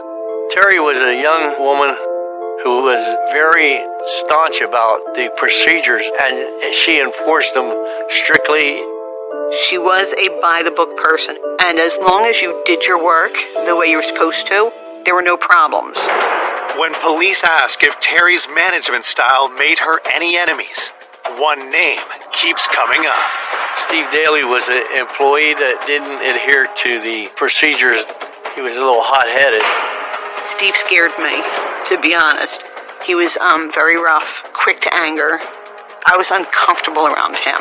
Detectives learned that just weeks before the murder, the tension between Terry and Steve hit a breaking point. He ended up getting fired, and wasn't too happy about it. You've got this former employee who had a clear animus towards the victim and is fired by the victim. And add to that here's an employee who knows how the restaurant operates, who knows the security procedures. He's got the kind of knowledge to be able to commit this crime. So this is somebody who now rises to the top of the list. Coming up, police zero in on a suspect. Fingerprints were found on one of the murder weapons. At that point, he admitted he took the money from the office. But conflicting statements frustrate detectives. It was completely a misdirection, a diversion. How could somebody do this and get away with it? Until the investigation takes a jaw-dropping turn. The polygraph operator said he was lying. It caught me by surprise. I remember him all of a sudden blowing up. It was a turning point in the investigation.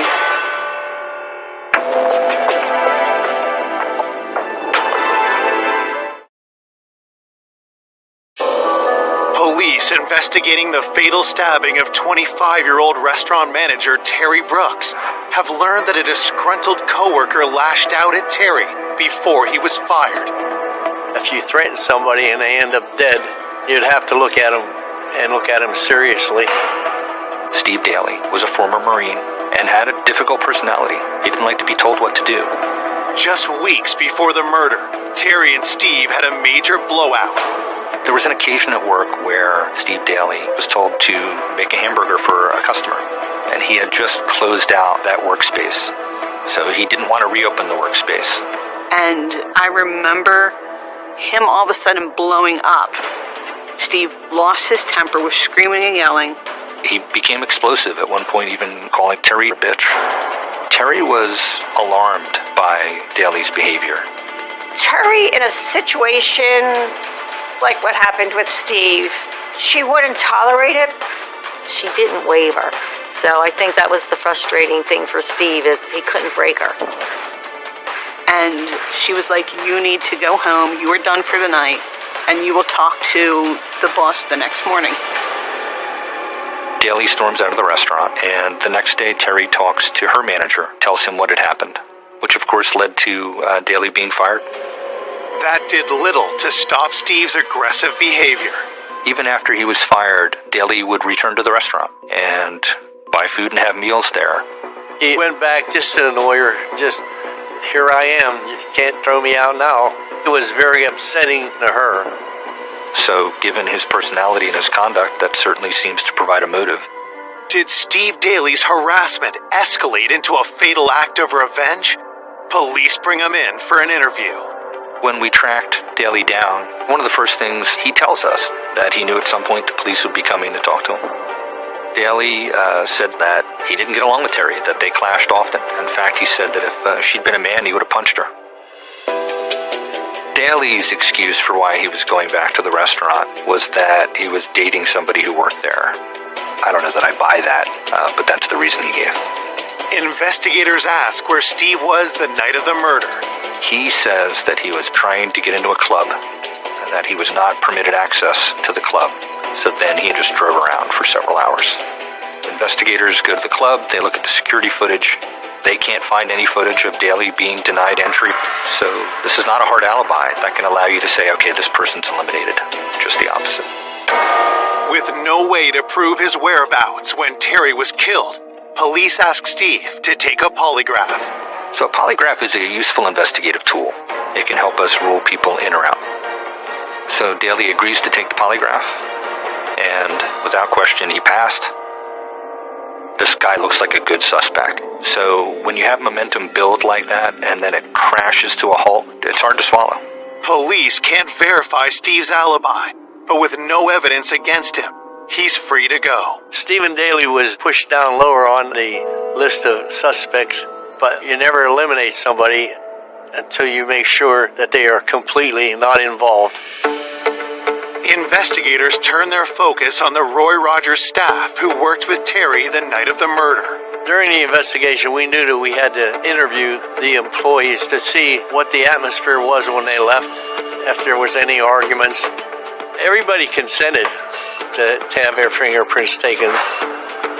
The evening that Terry was murdered, there were 4 employees that she was working with: Patricia, Ron, Barb, and Dan. And each of those employees was identified and interviewed separately. Patricia tells investigators that just before closing, Terry discovered that money had gone missing from Barb's cash register. The employees got in an argument, and there was $40 that was supposedly missing. Terry was going to get to the bottom of this. It wasn't a minor event. She took it very seriously. She began questioning different employees. Where did it go? Why is it missing? Terry played everything by the book. If there's any money missing, and you are caught being the person that's been hitting the till, there's no tolerance for stealing. Terry cared about her employees, but some people didn't like her because she could be tough when she needed to be tough. Patricia indicated that this wasn't the first time something like this had happened. If you're stealing money from Roy Rogers and you're an employee there, that's a fireable offense. So did this provide a motive for murder? As Terry attempted to unmask the thief, the employees began to point fingers. Barb told Terry that she thought Ron did it. So he's now being confronted with the idea that he took this money, and he actually turned his pockets inside out to prove, hey, he didn't have any cash on him. Could Ron have killed Terry in a rage after being accused of stealing? As detectives look closer at Ron, fingerprint analysis provides crucial new evidence. The employees who worked that night clean up before they close. Working the later shift, they had to clean up everything, wash all the equipment, sweep them out the floors, wipe down all the tables, stuff like that. So I thought that whoever was in there after closing could have possibly left fingerprints. We began matching up fingerprints that they'd lifted from different services to elimination prints taken from different employees. And it was discovered that Ron's fingerprints were found on the drive-through window and on the trash bag that was wrapped around Terry's face. Here we go. This is somebody that we need to look at.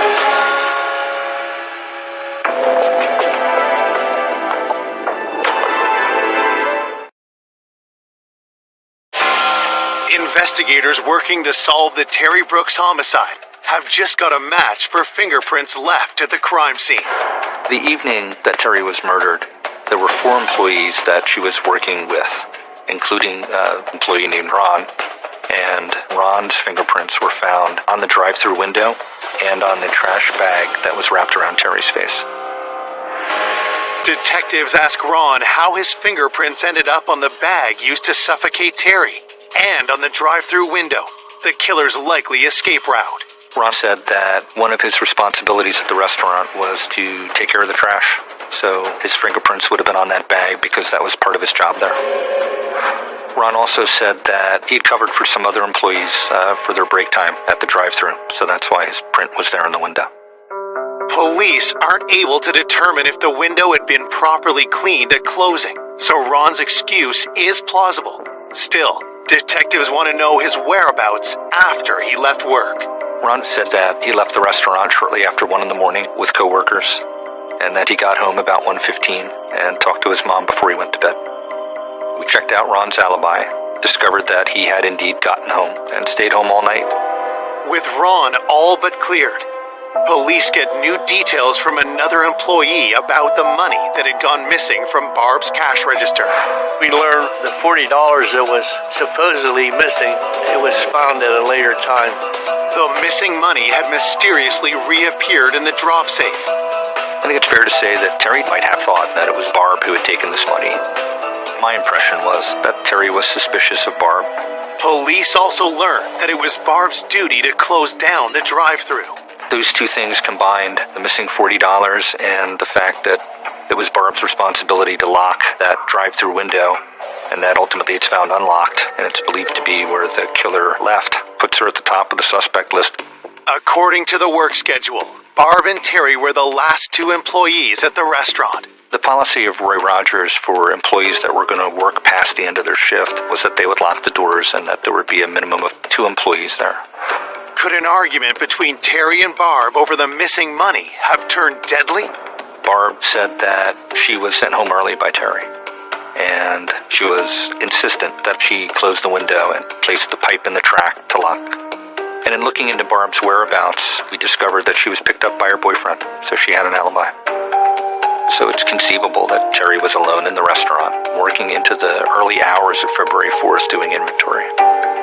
Police later confirmed the alibis of every employee who worked the night of the murder. When the autopsy report arrives, investigators hope it will give them a new lead. The pathologist found that Terry had been strangled, and the bone in the back of her neck was severed from the stab wound.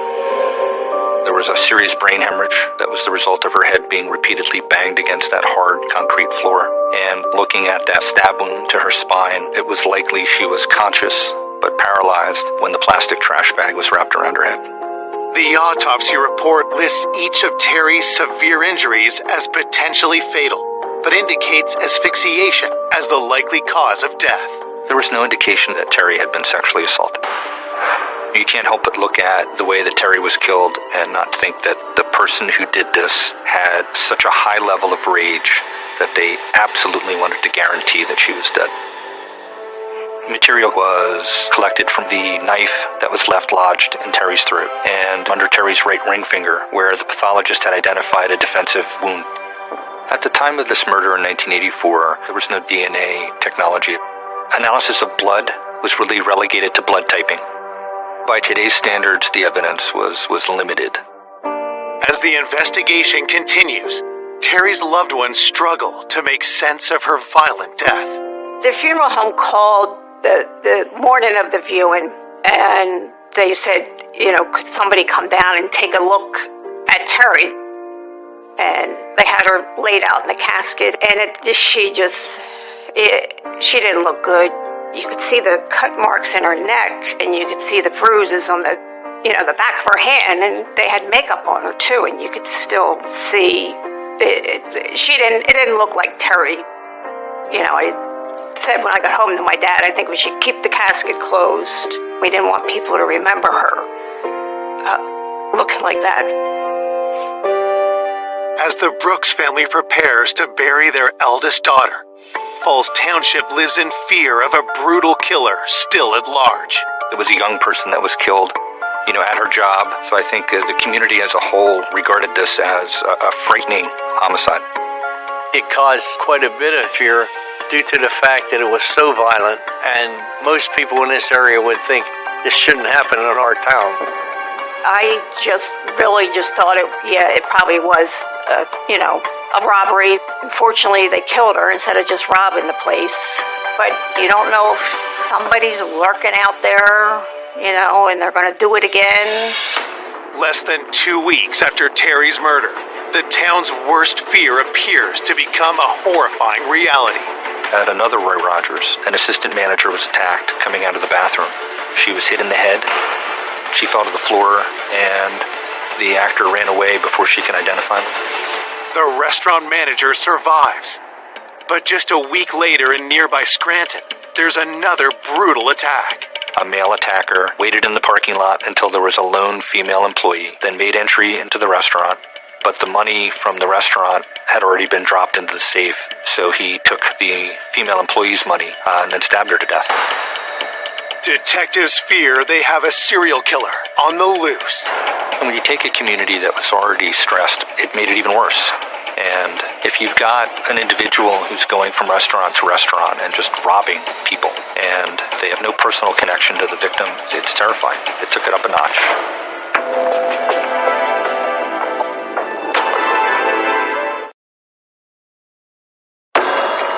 3 weeks after the murder of Terry Brooks, police have learned another restaurant employee has been stabbed to death in nearby Scranton. Scranton's just up the turnpike, and it's not really that far from us. So anything that would indicate a violent armed robbery, we would have to look into. It was such a similar homicide, a lone female employee inside a restaurant, a male attacker, and the use of a knife. Investigators learn that a suspect has already been arrested. Could he also be Terry Brooks' killer? The person that committed this homicide in Scranton was a man named Steve Duffy.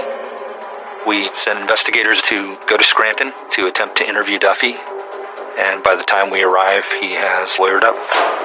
But we got a warrant to obtain his fingerprints and compare them to the fingerprints from the scene.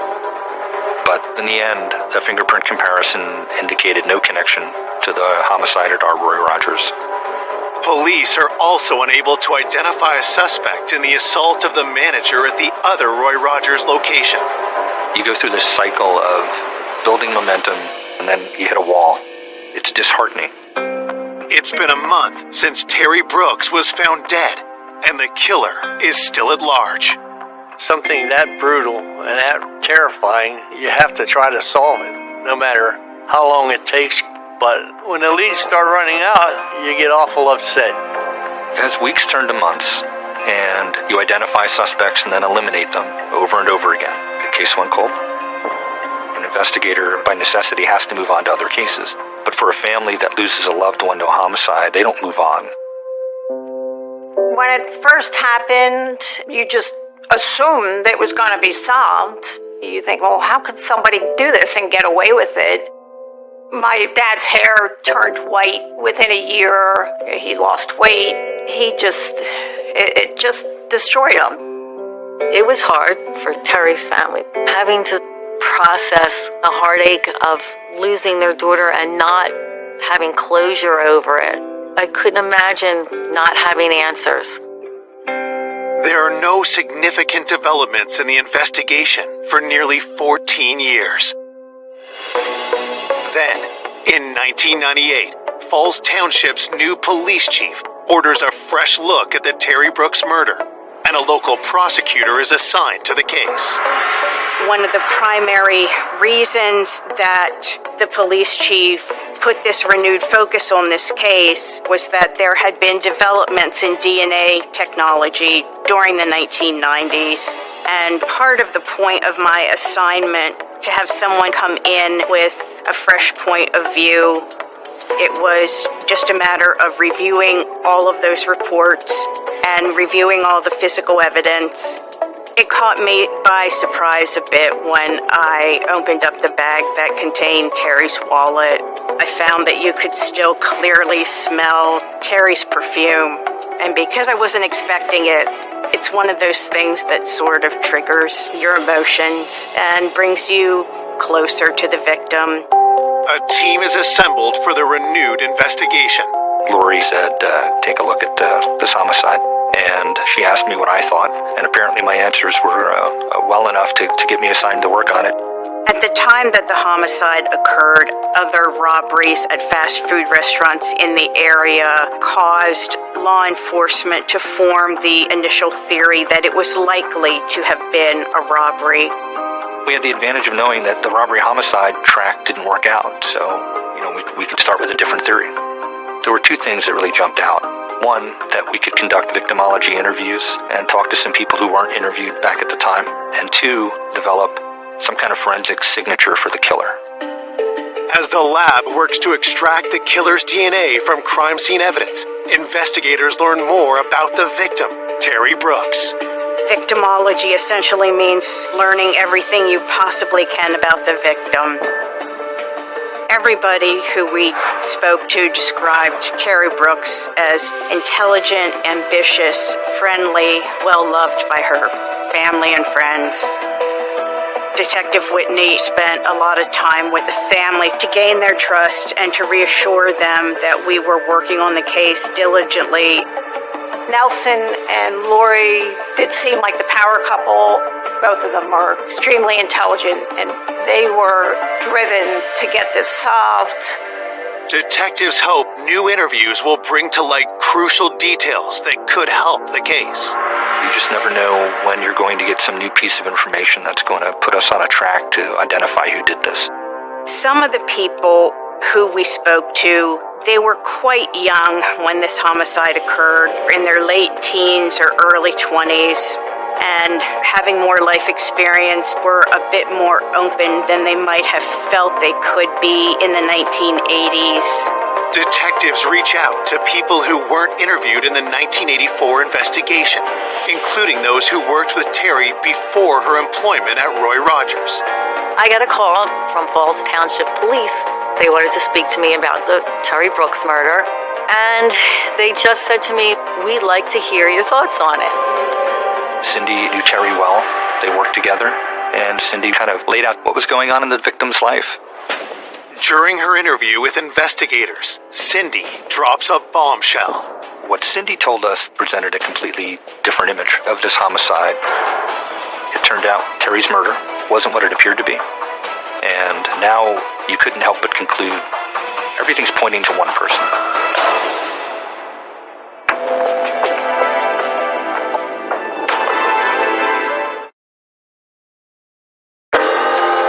"14 years after the murder of Terry Brooks, cold case investigators have just received shocking new information from a friend and former coworker of Terry's. We asked what things did Terry share with, Cindy as a friend. And I said to them, Terry and her fiancé Scott, their upcoming wedding at first was exciting for Terry. But I proceeded to tell them that the week before Terry had been murdered, she wanted to call off the wedding. She just realized that's not what she wanted. We knew Terry and Scott had just put down a deposit on their honeymoon, and their wedding was upcoming. And in the initial investigation, the officers that conducted it came away with the impression that they were a happy couple. There hadn't really been anything in the report that indicated there were any problems in Terry Brooks's relationship with Scott Keefe. But we did learn that Terry confided to some of her friends that she wasn't entirely sure she was going to go through with getting married. Mr. and Mrs. Brooks felt close to Scott. He was the young man that was going to marry their daughter. To her parents, Scott was this loving, caring fiancé who would check on Terry and drive by to make sure she was, safe and give her rides. Some of Terry's friends had a very different impression of Scott. Cindy Bradney told us that there had been some problems in the relationship. For me, that was a red flag. I think through time and her changing jobs and the fact that she was moving on and going for her dream and he was stuck where he was, his jealousy became an issue and he was very possessive. Scott would not let Terry stay alone. She was afraid to tell him she didn't want to be married. She was afraid to call it off. She didn't know what she was going to do, to the point where she was in tears. Police get further insight into Terry and Scott's relationship from Terry's siblings. When she started dating Scott, we just were all scratching our heads, like, what is she doing with him? He was just not the kind of guy she always dated. He wasn't fun-loving. All he wanted to do was sit there and drink. And that was just unlike her. It just seemed like he wanted to keep us away from her and him. It just makes you think back, like maybe he did have signs of an abusive person. But at the time, I just really thought it was a robbery, and she was killed during the robbery. Detectives have a new perspective on Scott and how the supposedly grieving fiancé might have avoided suspicion at the time of Terry's death. My dad thought Scott really loved Terry. He thought if she loved him, I'll love him too. Mr. Brooks was a very kind man, and in fact, George bought Scott the suit that he wore to Terry's funeral. Her father just had such a big heart that I don't think he believed that someone that his daughter fell in love with could harm her. And I believe Scott played on that. Scott becomes someone that we think may have done this. Examining the crime scene through the lens of, what if Scott did this? Okay, that's how he got in. She let him in. We were told that he had a practice of going to the restaurant and sitting with her while she worked after hours. And it's personal, it's rage, and then the action of placing that bag over her face to kind of depersonalize her is a telltale mark of what someone does when they've killed somebody that they're close to. And now it becomes a priority for us to see if the forensic track, if the evidence points that way. Investigators hope the killer's DNA can be extracted from the crime scene evidence collected back in 1984. It was a potential concern that they might not be able to find any usable DNA due to the amount of time that had gone by. Luckily, the knife that was left lodged in Terry's throat and the material collected from under Terry's right ring finger, where the pathologist had identified a defensive wound to that area, yielded an unknown male DNA profile. It was highly unlikely under the circumstances that DNA material would have come from anyone other than the perpetrator. The next thing we had to do was obtain a DNA sample from our suspect.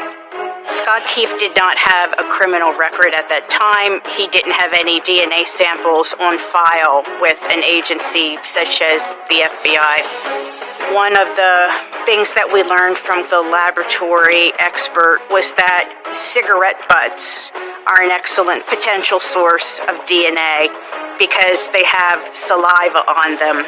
And at that point, we actually knew what kind of cigarettes Keefe smoked, and we knew where he lived.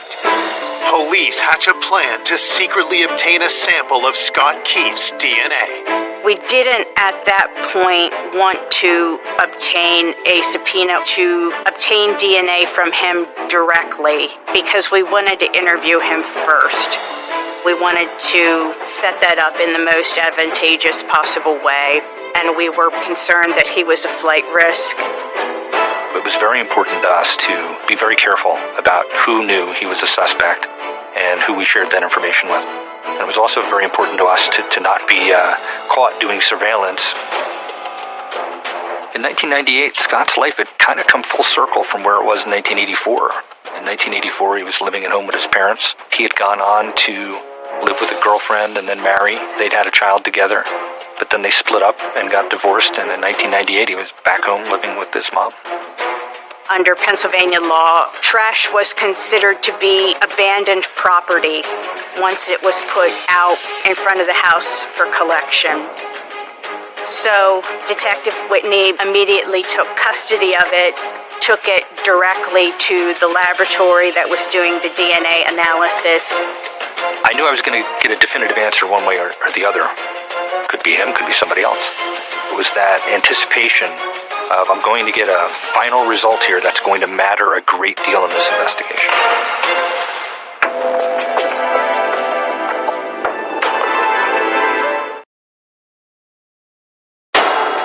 Police investigating the 1984 murder of Terry Brooks have secretly collected a DNA sample from her fiancé, Scott Keith. We had to obtain a DNA sample from our suspect, so we collected cigarette butts that were in the trash. The sample is compared to DNA found on Terry's body. I'll never forget the phone call I got where the doctor at the lab informed me that there was a match from Scott's cigarettes to the crime scene evidence. It was the turning point in the investigation. That was the point at which we knew we would be able to prove that Scott Keith was the killer. Although we had very solid physical evidence against Keith, it's always better if you have an incriminating statement from the defendant. We asked Mr. Keith to come to the police station as one of the friends and family members that we were interviewing as part of our investigation. We believed that he would cooperate with us. We believed that he would come across as wanting to help, that he would try to sell us the same story that he was the grieving fiancé, that he'd been telling people for 15 years. As predicted, Scott agrees to cooperate with police. We had a strategy to conduct that interview on the anniversary date of the murder. People pay attention to dates. It could raise a person's anxiety level and make them more apt to make mistakes. The interview begins, and Scott tells a familiar tale. He told us the same story that he had told others over the years, that they were happy, this was the love of his life, and that somebody else had taken her away from him. If we came on too hard, we were too aggressive in our questioning, we felt he would lawyer up and stop the interview. So slowly we built towards the question of whether Scott had anything to do with this or any knowledge of it. And once we got to that point, we asked Scott if he would take a polygraph. You can never force anyone to undergo a polygraph examination, but he agreed to that. The polygraph operator said he was lying.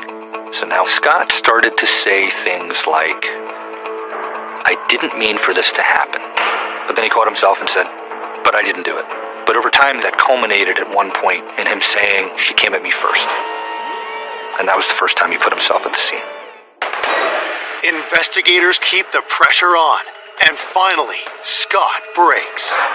He admitted that she essentially told him that she wanted to break up with him, and he was enraged because of that.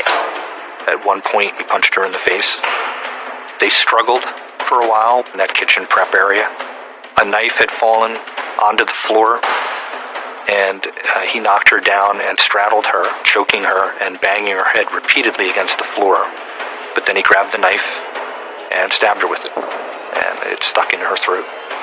Then, in his words, he bent over to make sure she was dead, saw that she was still breathing, so he grabbed the trash can liner to wrap around her face to make sure that she would in fact die, and he said he didn't want to look at her face. At that point, he admitted he took the money from the office. He said he exited to the drive-through window to make it look like a robbery. Scott told us that the reason he went to the Brooks family home the morning of the murder was to make him look innocent. So he's surrounded by her family when the crime is supposedly discovered. It was completely a misdirection, a diversion that worked for 15 years for him. Scott is charged with first-degree murder. I was elated.